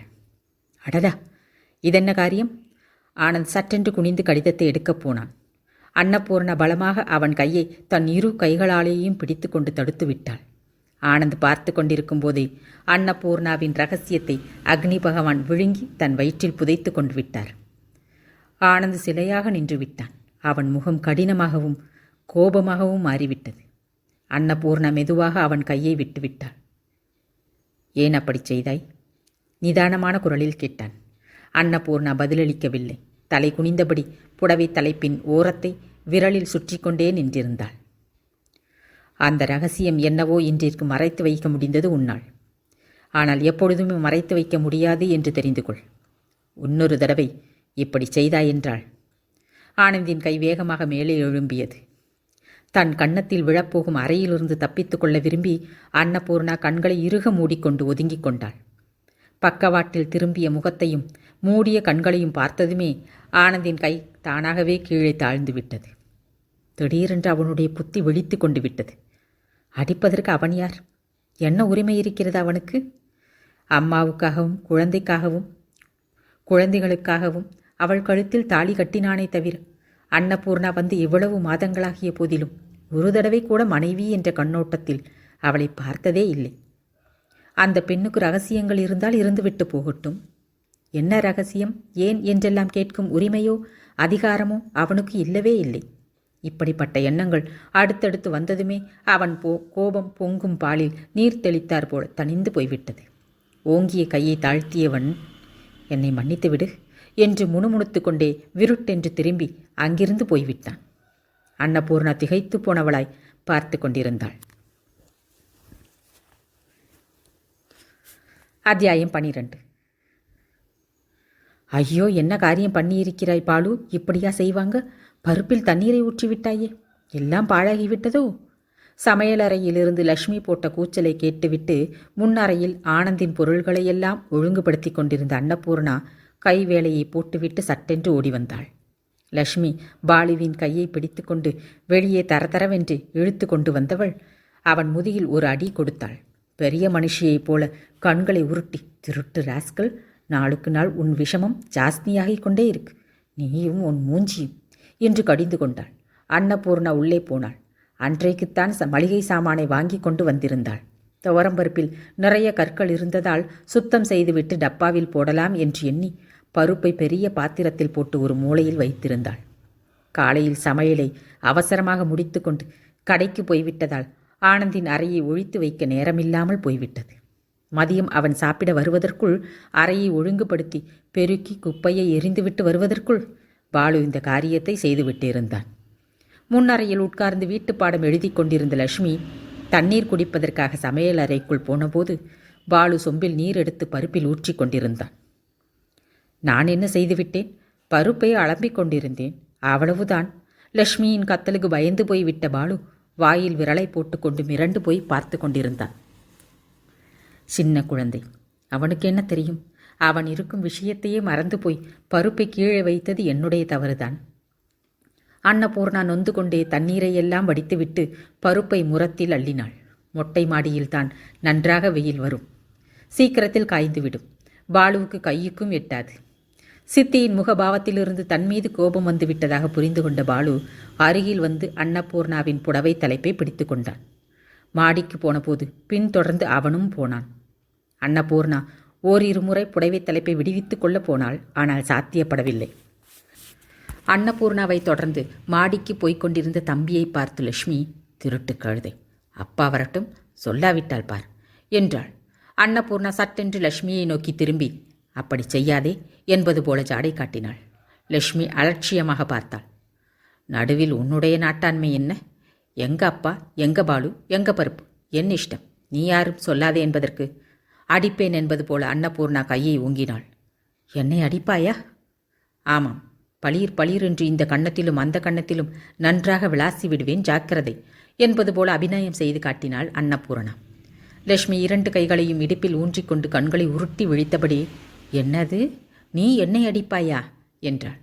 ஆமாம் என்பது போல தலையை அசைத்த அன்னபூர்ணா லட்சுமியின் கண்களில் தென்பட்ட கோபத்தையும் ஆச்சரியத்தையும் பார்த்துவிட்டு சிரிப்பை அடக்கிக் கொள்ள முயன்றபடி படிகளில் ஏறத் தொடங்கினாள். பாலு, சித்தி சித்தி என்று தலைப்பை விடாமல் பிடித்துக்கொண்டு பின்னாலேயே படியேறிக் கொண்டிருந்தான். என்னை அடிப்பாளாமே? ஏய் ஊமை கொட்டான், பாட்டியும் அப்பாவும் வீட்டில் இல்லைன்னு தெரிந்துதானே இப்படி சொல்லுகிறாய்? இரு, அப்பா வரட்டும், உன்னை என்ன செய்கிறேன் பார். கீழே இருந்து லட்சுமி கத்தி கொண்டிருந்தாள். அன்னபூர்ணா லட்சுமியின் கத்தலையும் கேட்டு வருத்தப்படவில்லை, பொருட்படுத்தவும் இல்லை. அவ்வப்பொழுது லட்சுமியை சீண்டி வேடிக்கை பார்ப்பது பழகி போய்விட்டது. இந்த சின்ன வயதிலேயே எவ்வளவு வாயாடியாக இருக்கிறாள். பெரியவளானாள், அம்மாடியோ, நாட்டையே ஆண்டாலும் ஆச்சரியப்படுவதற்கில்லை. மொட்டை மாடியில் தரையில் துணியை விரித்து முரத்தில் இருந்த பருப்பை அதன் மீது விரல்களால் சமமாக பரத்தி கொண்டிருந்தாள் அன்னபூரணம். சித்தி சித்தி, என்னுடன் பேச மாட்டாயா? நான் இனி அதுபோல செய்யவே மாட்டேன். அன்னபூர்ணாவின் புடவை தலைப்பை பிடித்து கொண்டே சொன்னான் பாலு. அன்னபூர்ணா உண்மையிலேயே கோபமாக இருப்பவள் போல முகத்தை சீரியஸாக வைத்து கொண்டாள். பருப்பை காயப்போட்டுவிட்டு கீழே இறங்கி வரப்போனவள் திரும்பி ஒரு தடவை தெருவின் பக்கமாக பார்த்தாள். அப்பொழுதுதான் தெருமுனையை திரும்பி வீட்டிற்கு வந்து கொண்டிருந்தான் ஆனந்த். மாடிக்கு போக வேண்டாம் என்று அவன் சொன்ன பிறகு இதுநாள் வரையில் அவள் மாடிக்கு போகவே இல்லை. இப்பொழுதுதான் முதல் முறையாக போயிருக்கிறாள். இன்னும் காஃபி டிகாஷன் போடவில்லை என்ற நினைப்பு வந்ததுமே மளமளவென்று கீழே இறங்கப் போனாள். சித்தி சித்தி, பாலு தலைப்பை பிடித்துக்கொண்டே படியிறங்கத் தொடங்கினான். அன்னபூர்ணா பின்னால் திரும்பி புடவை தலைப்பை பிடித்து இழுத்து கொண்டு வேகமாக படியிறங்கத் தொடங்கினாள். 4-5 படிகள் கூட இறங்கியிருக்க மாட்டாள். பின்னால் இருந்து இறங்கிக் கொண்டிருந்த பாலு வீல் என்று அலறினான். அன்னபூர்ணா திரும்பி பார்த்தாள். படியிறங்கிக் கொண்டிருந்த போது கால் இடறிவிட்டதால் நிலை தடுமாறிய பாலுவின் உடல் படிகளின் மீது பந்து போல உருண்டது. கீழே போய்க் கொண்டிருந்தது. வீல் என்ற அலறலுடன் அன்னபூர்ணா 2 படிகளாக தாவிக்கொண்டே கீழே இறங்கி வந்து மின்னல் வேகத்தில் பாலுவை 2 கைகளிலும் தூக்கி மார்போடு அணைத்து கொண்டாள். உள்ளே இருந்து லட்சுமி ஓடி வந்தாள். என்ன என்ன ஆச்சு பாலுவுக்கு என்று கேட்டுக்கொண்டே அருகில் வந்தாள். பாலுவுக்கு மூக்கிலும் மேலுதட்டிலும் பலத்த காயம் ஏற்பட்டு ரத்தம் வழிந்து கொண்டிருந்தது. பயத்திலோ அல்லது பலத்த காயம் ஏற்பட்டதாலோ தெரியவில்லை. பாலுவின் உடலில் சலனம் இருக்கவில்லை. அன்னபூர்ணா உள்ளே இருந்து பவுடர் டப்பாவை எடுத்து வந்து காயத்தின் மீது பவுடரை அப்பிக்கொண்டிருந்தாள். அதே சமயத்தில் வாசலில் கதவு திறந்து கொண்டது. ஆனந்த் உள்ளே வந்தான். அவனை பார்த்ததுமே லட்சுமி அப்பா என்று ஓடினாள். அப்பா, பாலு செத்து போய்விட்டான், சித்தி மாடியிலிருந்து தள்ளிவிட்டாள் அழுது கொண்டே சொன்னாள். பேச்சு மூச்சு இல்லாமல் சித்தியின் கைகளில் கிடந்த தம்பியை பார்த்ததும் லட்சுமி பயந்து விட்டாள். பாலு, ஒரு வினாடி பேயறிந்தார் போல நின்றுவிட்ட ஆனந்த் ஒரே பாய்ச்சலில் அன்னபூர்ணாவிடம் வந்தான். என்ன நடந்தது? எப்படி விழுந்தான்? அன்னபூர்ணாவின் கையில் இருந்த பாலுவை பிடுங்காத குறையாக வாங்கி கொண்டே கேட்டான். பாலுவின் மூக்கிலிருந்து வெளியேறிக் கொண்டிருந்த இரத்தத்தை பார்த்ததுமே அவன் கதிகலங்கி போய்விட்டான். படியிலிருந்து விழுந்து விட்டான். அப்பா, சித்தி மாடியிலிருந்து தள்ளிவிட்டாள். அது பாலு பருப்பில் தண்ணீர் ஊற்றி விட்டான் இல்லையா, அதுதான். லட்சுமி விளக்கம் கொடுப்பது போல சொன்னாள். இல்லை இல்லை, நான் தள்ளவில்லை என்பது போல அன்னபூரணா வேக வேகமாக தலையை ஆட்டினாள். ஆனந்த் எதையும் பொருட்படுத்தும் நிலையில் இல்லை. சின்ன குழந்தை, அவன் மீதா உன் கோபத்தை காட்டுவது? உருமினார் போல வந்தது அவன் குரல். அவன் வலதுகை மேலே உயர்ந்த அன்னபூர்ணாவின் கன்னத்தில் இடியாக இறங்கியது. கண்கள் நெருப்பு துண்டுகளாக ஜொலித்து கொண்டிருந்தன. இந்த குழந்தைகளுக்காகத்தான் நீ இந்த வீட்டில் அடியெடுத்து வைத்திருக்கிறாய் என்பதை மறந்து விடாதே. இவர்கள் இல்லாவிட்டால் உன் முகத்தை பார்க்க வேண்டிய தேவை கூட இருந்திருக்காது எனக்கு. கடினமான குரலில் சொன்ன ஆனந்த் பாலுவை தூக்கி தோளில் போட்டுக்கொண்டு லட்சுமியையும் அழைத்து கொண்டு பக்கத்து தெருவில் இருந்த டாக்டரிடம் போய்விட்டான். அன்னபூர்ணா உயிரே போய்விட்டது போல சிலையாய் அப்படியே நின்று கொண்டிருந்தாள். என்ன இது? என்ன நடந்து கொண்டிருக்கிறது? என்று யோசிப்பதற்கு கூட சக்தி இல்லாமல் போய்விட்டது அவளிடம். பாலு பிழைப்பானோ மாட்டோனோ என்று அவள் உள்ளம் துடித்தது. இந்த குழந்தைக்காகத்தான் நீ இந்த வீட்டில் அடியெடுத்து வைத்திருக்கிறாய் என்பதை மறந்து விடாதே. இவர்கள் இல்லாவிட்டால் உன் முகத்தை பார்க்க வேண்டிய தேவை கூட இருந்திருக்காது எனக்கு. ஆனந்தின் வார்த்தைகள் அவள் காதில் திரும்ப திரும்ப எதிரொலித்துக் கொண்டிருந்தன. அரை மணி நேரம் கழித்து தந்தையும் குழந்தைகளும் திரும்பி வந்தார்கள். பாலுவை தன்னிடமே படுக்க வைத்து கொண்டான் ஆனந்த். கண்டம் தப்பிவிட்டது என்று நினைத்து கொண்டாள் அன்னபூரணா. லட்சுமிக்கு சாப்பாடு போட்டாள். சாப்பிட்டு முடித்த பிறகு லட்சுமி தந்தையிடம் உட்கார்ந்து ஏதேதோ பேசிக்கொண்டே அவன் மடியிலேயே படுத்து தூங்கிவிட்டாள். ஆனந்த் லட்சுமியை தூக்கி கொண்டு வந்து அவர்களுக்காக போடப்பட்டிருந்த படுக்கையில் படுக்க வைத்தான். குழந்தைகள் இருவரையும் பார்த்தபடியே தலையை இரு கைகளாலேயும் பிடித்து கொண்டு ரொம்ப நேரம் அப்படியே உட்கார்ந்திருந்தான். சமையல் அறையில் அவன் சாப்பிடுவதற்காக எல்லாவற்றையும் எடுத்து வைத்துவிட்டு அன்னபூர்ணா காத்து கொண்டிருந்தாள். அவன் வருவானோ மாட்டானோ தெரியாது. போய் கூப்பிடும் துணிச்சலும் இருக்கவில்லை. ரொம்ப நேரம் கழித்து ஆனந்த் சமையல் அறை பக்கம் வந்தான். அவன் காலடி சத்தம் கேட்டு எழுந்து நின்றாள். கதவுக்கு வெளிப்பக்கம் நின்றவன் அன்னபூர்ணாவை நிமிர்ந்து பார்க்காமலேயே, எனக்கு பசிக்கவில்லை, நான் சாப்பிடப் போவதில்லை, நீ சாப்பிட்டு விட்டு படுத்துக்கொள் என்று சொல்லிவிட்டு திரும்பி போய்விட்டான். அவனுடன் கூடவே போக வேண்டுமென்றும் நடந்ததையெல்லாம் சொல்ல வேண்டும் என்றும் அவனை எப்படியாவது கெஞ்சி சாப்பிட வைக்க வேண்டும் என்றும் தவித்து கொண்டிருந்த இதயத்தை அடக்கிவிட்டு அன்னபூர்ணா கதவை சாத்திவிட்டு வந்து படுத்துக்கொண்டாள். இந்த பக்கத்து அறையில் படுத்திருந்த அன்னபூர்ணா, அந்த பக்கத்து அறையில் நாற்காலியில் உட்கார்ந்திருந்த ஆனந்த். இருவருமே தூங்கவில்லை. ஒருத்தரை வேதனையான கடந்த காலம் பீடித்து கொண்டிருந்தது. இன்னொருத்தரை எதிர்காலம் என்னாகுமோ என்ற பயம் அலகழித்து கொண்டிருந்தது. இருவருக்கும் இடையே குறுக்காக இருந்தது சுவர் மட்டும்தான். அன்னபூர்ணாவுக்கு தன்னுடைய குறை பெரிய தடுப்புச் சுவராக தோன்றத் தொடங்கியது. வாழ்க்கையில் முதல் தடவையாக தன்னை ஊமையாகவே படைத்ததற்கு கடவுளை நினைத்து அழத் தொடங்கினாள். லட்சுமி ஏன் இப்படி நடந்து கொள்கிறாள்? அவள் இப்படி தன்னிடம் வெறுப்புடன் நடந்து கொள்வதற்கு அக்கம் பக்கத்தாரின் பாதிப்பு நிறைய இருக்கும் என்று அவளுக்கு தெரியும். தெரிந்தும் அவளால் எதுவும் செய்ய முடியவில்லை. இந்த இயலாமையால் அவள் உள்ளம் குமுறிக்கொண்டே இருந்தது. அத்தியாயம் 13. மறுநாள் காலையில் எழுந்ததுமே ஆனந்த் மகன் பாலு விழித்து கொண்ட பிறகு அவனை தூக்கி கொண்டு, எப்படி விழுந்தாய் கண்ணா என்று சமாதானமாக கேட்டதுமே பாலு நடந்ததையெல்லாம் மழலை மொழியில் சொல்லிவிட்டான். நீயேதான் விழுந்தாயா? சித்தி உன்னை தள்ளிவிடவில்லையா? திகைத்து போனார் போல கேட்டான் ஆனந்த். பாலு தலையை அசைத்தான். சித்தி என்னை எதுக்காக தள்ளிவிடுவாள்? சித்தி ரொம்ப நல்லவள். என்னை எப்பொழுதும் தூக்கி வைத்துக் கொள்வாள். கள்ளங்கபடம் இல்லாமல் சொல்லிக் கொண்டிருந்த மகனை கூர்ந்து பார்த்தான் ஆனந்த். அக்காதான் ரொம்ப கெட்டவள் அப்பா. வந்து நீ இல்லாத போது சித்தியை திட்டுவாள், அழகு காட்டுவாள். பாலுவை அன்னபூர்ணா பிடித்து தள்ளவில்லையா? பின்னை லட்சுமி ஏன் அப்படி சொன்னாள்? லட்சுமியை கூப்பிட்டு கேட்டான். 2 பேரும் மாடிக்கு போனாங்க. இறங்கும்போது பாலு கீழே விழுந்துட்டான். இரத்தத்தை பார்த்ததும் எனக்கு பயமாக இருந்தது.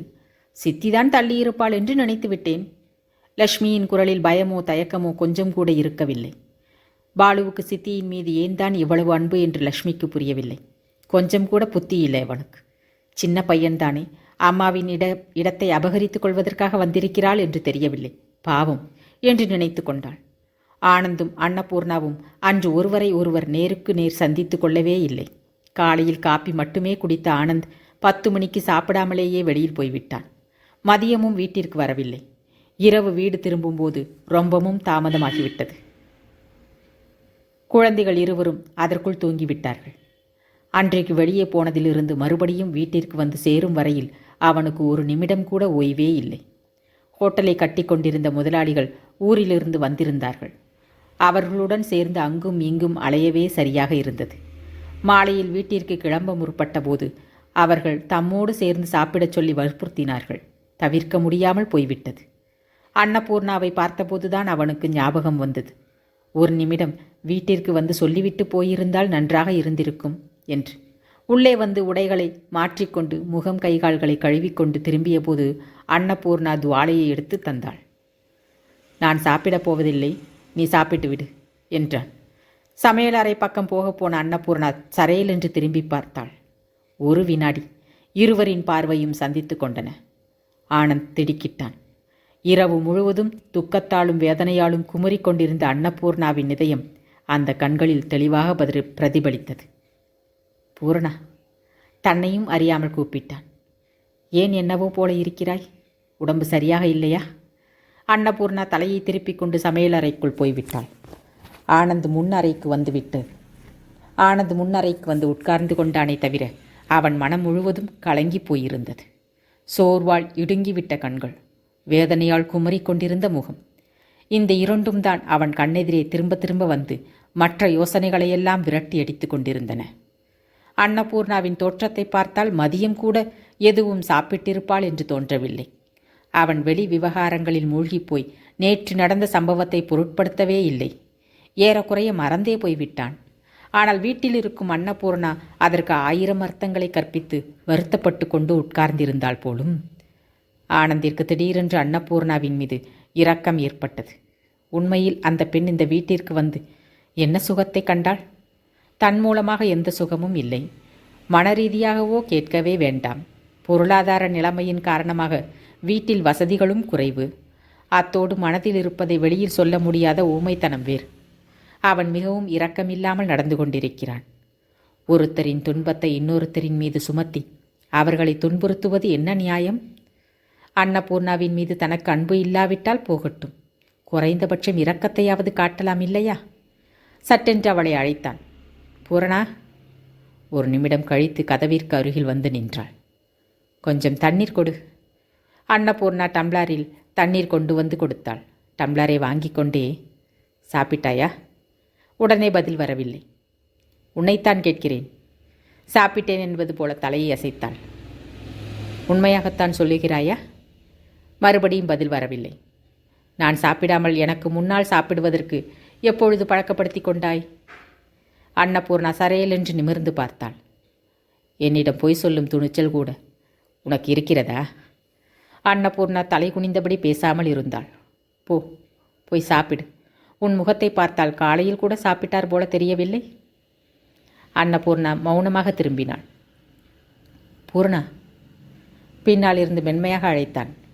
அன்னபூர்ணா நின்றாள். ஆனால் திரும்பி பார்க்கவில்லை. பூர்ணா, நேற்று என் மூலமாக தவறு நேர்ந்து விட்டது. அவசரப்பட்டு விட்டேன். என்னை மன்னித்து விடு. அதை மனதில் வைத்து கொள்ளாதே. மறந்துவிடு. அதற்கு மேல் கேட்பதற்கு எதுவும் இல்லை என்பது போல அன்னபூர்ணா அங்கிருந்து போய்விட்டாள். 1/4 மணி நேரம் வரையிலும் காத்து கொண்டிருந்தான் ஆனந்த். சமையலறையிலிருந்து எந்த சத்தமும் கேட்கவில்லை. படித்து கொண்டிருந்த புத்தகத்தை மூடி வைத்துவிட்டு மெல்ல வந்து எழுந்து வந்தான். வீடு முழுவதும் நிசப்தமாக இருந்தது. இரவு ரொம்ப நேரமாகிவிட்டதால் வெளியில் கூட எந்த சத்தமும் இருக்கவில்லை. காலடி சத்தம் கேட்காதபடிக்கு சமையலறை வாசலில் வந்து நின்றான் ஆனந்த்.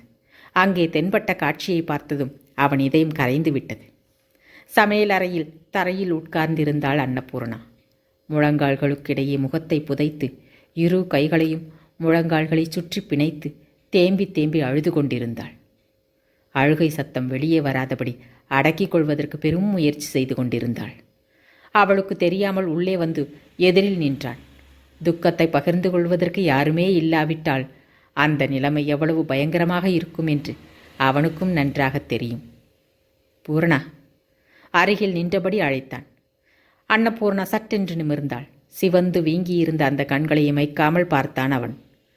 ஆனந்தை அவ்வளவு நெருக்கத்தில் பார்த்த அன்னபூர்ணா ஒரு வினாடி என்ன செய்வது என்று புரியவில்லை. தன் கண்களை தானே நம்ப முடியாதவள் போல விரித்து பார்த்தாள். தவறு செய்துவிட்டவள் போல சட்டென்று தலையை குனிந்து கொண்டாள்.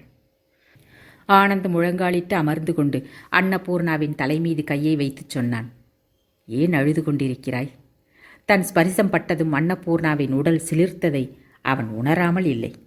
எவ்வளவு நேரமாகி எந்த பதிலும் வரவில்லை. என்னால் உனக்கு ஏதாவது கஷ்டம் ஏற்பட்டதா? சொல்லு அன்னபூர்ணா. இல்லை என்பது போல தலையை அசைத்தாள். ஆனந்த் சமையலறையை நாலா பக்கமும் சுற்றி பார்த்தான். எல்லா இடமும் சுத்தமாக இருந்தது. பாத்திரங்கள், தட்டுகள் எல்லாம் அதனதன் இடத்தில் ஒழுங்காக அடுக்கி வைக்கப்பட்டிருந்தன. ராதா உயிரோடு இருந்தபோது வீட்டில் 2 வேலைக்காரர்கள் இருந்தும் கூட என்றுமே இதுபோல சுத்தமாக இருந்தது இல்லை. வீட்டை சுத்தமாக வைக்கவில்லை என்று தான் வேலைக்காரர்கள் மீது எரிந்து விழுந்து கொண்டிருந்தது நினைவுக்கு வந்தது. அந்த எரிச்சல் ராதா போன பிறகு இன்னும் அதிகமாகிவிட்டிருந்தது. அன்னபூர்ணா வந்த பிறகு அந்த எரிச்சல் பெரும்பாலும் குறைந்து போய்விட்டது என்று ஆனந்திற்கு இப்பொழுதுதான் நினைவுக்கு வந்தது. வீட்டு விவகாரங்களை அன்னபூர்ணா ரொம்ப இயல்பாக அவனிடமிருந்து பறித்து கொண்டு அந்த பொறுப்புகளை தன் தலையின் மீது போட்டு கொண்டு விட்டாள். ஆனந்த் நன்றியால் பெருமூச்சு விட்டு கொண்டான். எழுந்து நின்று அன்னபூர்ணாவின் கையை பிடித்தபடி தூக்கி நிறுத்த முயன்றான். பூர்ணா, எழுந்து கொண்டு என்னுடன் அறைக்கு வா. இன்றைக்கு உன்னிடம் சில விஷயங்களை சொல்லப் போகிறேன். அப்பொழுது உனக்கு இவ்வளவு வேதனை இருக்காது என்றான். பூர்ணாவிடம் ராதாவை பற்றிய விஷயங்களை எல்லாம் சொல்லிவிட வேண்டும் என்று முடிவு செய்தான். ராதா தன் மனதில் எப்படிப்பட்ட இடத்தை பிடித்து கொண்டிருந்தாளோ, ராதாவை இழந்துவிட்ட பிறகு அவள் மீது இருந்த அன்பையெல்லாம் குழந்தைகளின் மீது மாற்றிக்கொண்டு எப்படி தன் 2 கண்களாக பாவித்து வாழ்க்கையை நடத்தி வருகிறானோ, அவ்விருவரில் யாருக்காவது கொஞ்சம் துன்பம் நேர்ந்தாலும் அவன் மனம் எவ்வாறு துடிக்கத் தொடங்கிவிடுமோ, எல்லாமே சொல்லிவிட வேண்டும். ராதாவின் பிரிவால் தனக்கு வாழ்க்கையில் மேல் ஏற்பட்ட பற்றையெல்லாம் நசிந்து போய்விட்டது என்றும் தெரிவிக்க வேண்டும். அன்னபூர்ணா அவனை புரிந்து கொள்வாள். அனுசரணையாக நடந்து கொண்டு வீட்டின் அமைதி கெடாமல் பார்த்து கொள்வாள். அவன் எதிர்பார்த்தாற் போல அன்னபூர்ணா எழுந்து கொள்ளவில்லை. அடம்பிடிக்கும் சின்ன குழந்தையைப் போல தலை குனிந்தபடி உட்கார்ந்திருந்த அன்னபூர்ணாவை பார்த்ததுமே அவனுக்கு லட்சுமியின் நினைவு வந்துவிட்டது. அவன் மனதில் வாத்சல்யம் பரவியது. சட்டென்று அவள் உடலைச் சுற்றி கைகளை போட்டு அப்படியே அழகாக தூக்கி கொண்டான். அன்னபூர்ணா வீல் என்று அலறியபடி திமிரத் தொடங்கினாள். என்ன நடக்கிறது என்று, தன் உடல் காற்றில் ஏன் எழும்புகிறது என்று ஊகித்து உணர்வதற்குள் ஆனந்த் அவளை தன்னுடைய அறைக்கு தூக்கி கொண்டு வந்து அங்கிருந்த கட்டிலின் மீது இறக்கினான். சட்டென்று கீழே இறங்கிய அன்னபூர்ணா மின்னல் வேகத்தில் அங்கிருந்து ஓடப்போனாள். நில், போகாதே. ஆனந்த் தோளை பிடித்து நிறுத்தினான். அன்னபூர்ணா அவன் கைகளை விடுவித்து கொள்ள முயன்றாள். ஆனால் முடியவில்லை. நான் சொல்லுவதை கொஞ்சம் கேள். என்ன சொல்லப் போகிறான்? ராதா தன்னுடைய உயிர் என்றுதானே? அவள் நினைவுகளை தன்னால் மறக்க முடியவில்லை என்பான். இன்னொரு பெண்ணுக்கு தன் வாழ்க்கையில் இடம் தர முடியாது என்பான். அவ்வளவுதானே. அதை அவன் வாயை திறந்து சொன்னால் தான் புரியுமா? இத்தனை நாள் சகவாசத்தில் அதை கூட தன்னால் புரிந்து கொள்ள முடியாதா? தான் ஊமையாக இருக்கலாம், ஆனால் முட்டாள் இல்லையே. அந்த விஷயம் அவனுக்கு எப்படி தெரியும்? மறுபடியும் எழுந்து கொள்ள போனாள். ஆனந்த் அவள் தோளை பிடித்து தடுத்துவிட்டு, எங்கே, என்னை பார் என்று அவளை வலுக்கட்டாயமாக தன் பக்கம் திருப்பிக் கொண்டான். அன்னபூர்ணா நிமிர்ந்து அவன் கண்களை பார்த்தாள். அவன் கண்களில் பரிவும் அன்பும் ததும்பிக் கொண்டிருந்தன. அன்னபூர்ணாவின் மனதில் கொழுந்து விட்டெறிந்து கொண்டிருந்த கோபம் பனிக்கட்டியைப் போல குளிர்ந்து விட்டது. ஏமாற்றம் பஞ்சாக பறந்து விட்டது. அவன் பார்வையில் கரைந்து விட்டார் போல திடீரென்று 2 கரங்களாலும் முகத்தை பொத்திக் கொண்டு விசும்பினாள். அவள் இதயத்தில் 1000 உணர்வுகள் அலையலையாக பொங்கி எழும்பிக் கொண்டிருந்தன. நீங்கள் ராதாவை மறக்க வேண்டாம். உங்கள் கடந்த காலத்தை எனக்காக மறந்து போக வேண்டாம். உங்கள் மனதில் எந்த மூலையிலாவது எனக்கு கொஞ்சம் இடம் கொடுங்கள். அன்பை பகிர்ந்து கொள்ளுங்கள். நீங்கள் என்னுடையவராக இல்லாவிட்டாலும் பரவாயில்லை. என்னை உங்களுடையவளாக ஆக்கிக் கொள்ளுங்கள். மனைவியாக என்னை ஏற்றுக்கொள்ளாவிட்டாலும் உங்களை ஆராதிக்கும் பக்தையாக, உங்கள் நலனை விரும்பும் சிநேகிதியாக என்னை ஏற்றுக்கொள்ளுங்கள். எனக்கு என்னவாகிவிட்டதென்று எனக்கே தெரியவில்லை. உங்களுடன் பகிர்ந்து கொள்ள முடியாத இந்த வாழ்க்கை எனக்கு சூனியமாக தெரிகிறது. இதுபோல எத்தனையோ உணர்வுகள் அவளுள் பொங்கி எழும்பிக் கொண்டிருந்தன. எதையுமே வெளியில் சொல்ல முடியாத இயலாமை. கடவுளே, என்னை ஏன் ஊமையாக படைத்தாய்? நான் என்ன பாவம் செய்தேன்? குமரி குமரி அழுது கொண்டிருந்த அன்னபூர்ணாவை ஆனந்த் அருகில் இழுத்து கொண்டான். அவன் கைகள் ஆறுதல் சொல்லுவது போல அவள் கன்னங்களை, தலையை வருடிக் கொண்டிருந்தன. கொஞ்ச நேரம் கழிந்தது.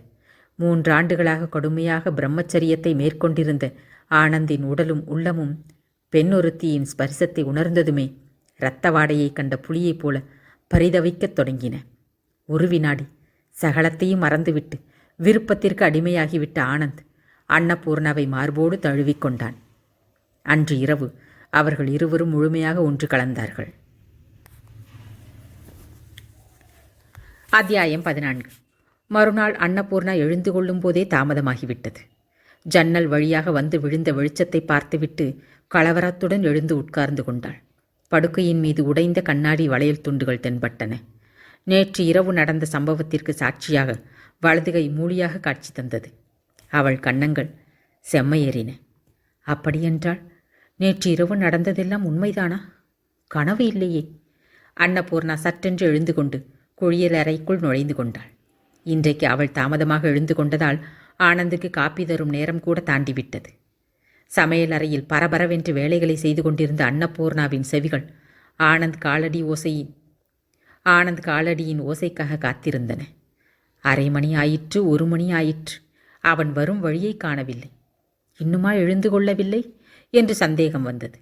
தயக்கத்தை எல்லாம் விட்டுவிட்டு, சங்கோஜத்தை உதறிவிட்டு, வெட்கத்தை அடக்கிக் கொண்டு எப்பொழுதும் போலவே சகஜமாக இருக்க வேண்டும் என்று பெரும் முயற்சி செய்து அடிமேல் அடி வைத்து கொண்டே வந்து முன்னறைக்குள் எட்டி பார்த்தாள்.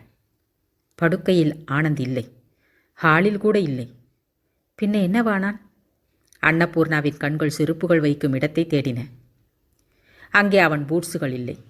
அது மட்டுமே இல்லை, வாசற்கதவு ஒரு கழித்து சாத்தப்பட்டிருந்தது. அன்னபூர்ணா பெருமூச்சு விட்டு கொண்டாள். ஆனந்த் சீக்கிரமாக எழுந்து கொண்டு அவள் இன்னும் உறங்கிக் கொண்டிருப்பதை பார்த்துவிட்டு எழுப்ப வேண்டாம் என்று நினைத்து உடைகளை மாற்றிக்கொண்டு வெளியில் போய்விட்டான் போலும். அப்பொழுதுதான் தூக்கத்திலிருந்து எழுந்து கொண்டு வெளியே வந்த பாலு சித்தி என்று கூப்பிட்டான். அன்னபூர்ணா சட்டென்று போய் அவனை தூக்கி கொண்டாள். தன்னையும் அறியாமல் மார்போடு அணைத்து கொண்டாள். இன்றைக்கு அன்னபூர்ணாவுக்கு ஸ்வர்க்கவாசல் திறந்துவிட்டது போல சந்தோஷமாக இருந்தது. லட்சுமியும் எழுந்து விட்டாள். முந்தா நாள் தேவையில்லாமல் பொய் சொல்லி ஆனந்தின் மனதில் தன்னை பற்றிய தவறான எண்ணத்தை ஏற்படுத்திவிட்டாள் என்ற கோபம் திடீரென்று மாயமாகிவிட்டது. இந்த குழந்தைகள் தன் வயிற்றில் பிறந்தவர்களாகவே அவளுக்கு தோன்றியது. ஆனந்தின் மனம் ராதாவுக்கு அர்ப்பணமாகட்டும், பரவாயில்லை. இந்த சின்ன குழந்தைகளுடன் சேர்ந்து தனக்கும் அதில் கொஞ்சம் இடம் கிடைத்தாலே போதும். அதைத் தவிர வேறு எதுவும் தேவையில்லை. அன்று முழுவதும் அன்னபூர்ணாவின் மனம் தோகை விரித்தாடும் மயிலைப் போல நாட்டியமாடிக்கொண்டிருந்தது. 12 மணிக்கு சமையலை முடித்துவிட்டு ஆனந்தின் வருகைக்காக காத்திருக்கத் தொடங்கினாள். இன்றைக்கு அவன் வந்ததுமே குனிந்து அவன் கால்களை தொட்டு வணங்கப் போகிறாள் அவள். என்ன இது, எதற்காக என்று வியப்புடன் கேட்பான் அவன். அவள் நன்றி நிரம்பிய கண்களுடன் நிமிர்ந்து அவனை பார்ப்பாள். அந்த ஒரு பார்வையிலேயே அவன் அவள் மனதை படித்தறிந்து கொண்டு விடுவான். ஆனந்த் புத்திசாலி, சூட்சம அறிவு கொண்டவன். எதையுமே சற்றென்று புரிந்து கொண்டு விடுவான். ஆனால் அன்னபூர்ணாவின் இந்த எண்ணங்கள் எல்லாம் வியர்த்தனமாகிவிட்டன. மதியம் சாப்பிட ஆனந்த் வீட்டிற்கு வரவே இல்லை. அவசர வேலை ஏதாவது இருந்து வர முடியாமல் போயிருக்கலாம் என்று மனதை தேற்றிக்கொண்டாள். மாலை நெருங்க அன்னபூர்ணாவுக்கு அவனை பார்க்கப் போகிறோம் என்ற சந்தோஷம் அதிகரித்ததே தவிர குறையவே இல்லை. இரவு ரொம்ப நேரம் கழித்து வந்தான் ஆனந்த். காத்திருந்து அழுத்து போய்விட்ட அன்னபூர்ணாவுக்கு அப்பொழுதுதான் தூக்கம் வரத் தொடங்கியது. யாரோ கதவை தட்டிய சத்தம் கேட்டதும் சரேல் என்று வாரி சுருட்டி கொண்டு எழுந்து போய் கதவை திறந்தாள். எதிரே ஆனந்த் நின்று கொண்டிருந்தான். தெருவிளக்கின் வெளிச்சம் அவன் மீது பட்டு கொண்டிருந்ததால் அவன் முகம் நன்றாக தெரிந்தது. அவன் முகம் கன்றிப் போயிருந்தது. கண்கள் குழி விழுந்திருந்தன. கேசங்கள் களைந்திருந்தன. உடைகள் கசங்கியிருந்தன. நிமிர்ந்து நிற்கவும் திராணி இல்லாதவன் போல் சுவற்றில் சாய்ந்து கொண்டிருந்தான். இத்துடன் இந்த பாகம் முடிகிறது. இதன் தொடர்ச்சியாக அடுத்த பாகத்தை கேட்க நீங்கள் இந்த கதையின் தலைப்புகளை தேட வேண்டியது இல்லை. அதற்கு பதிலாக இந்த வீடியோவின் இறுதியிலேயே இதன் அடுத்த பாகத்திற்கான கிளிப்பிங் ஃப்ளாஷ் ஆகும். அதில் உங்கள் விரலை வைத்து ஜஸ்ட் ஒரு கிளிக் செய்தால் அது உங்களை இதன் அடுத்த பாகத்திற்கான தொடர்ச்சிக்கு அழைத்து சென்றுவிடும். தொடர்ச்சியான அடுத்த பாகம் சிரமமில்லாமல் மிக எளிதாக உங்களுக்கு ஓப்பன் ஆகும். நான் வாசித்துள்ள மற்ற கதைகளையும் கேட்க வேண்டுமென்றால் எனது சேனலின் உள்ளே சென்று பிளேலிஸ்டில் இருக்கும் கதைகளை கிளிக் செய்து கேட்கலாம்.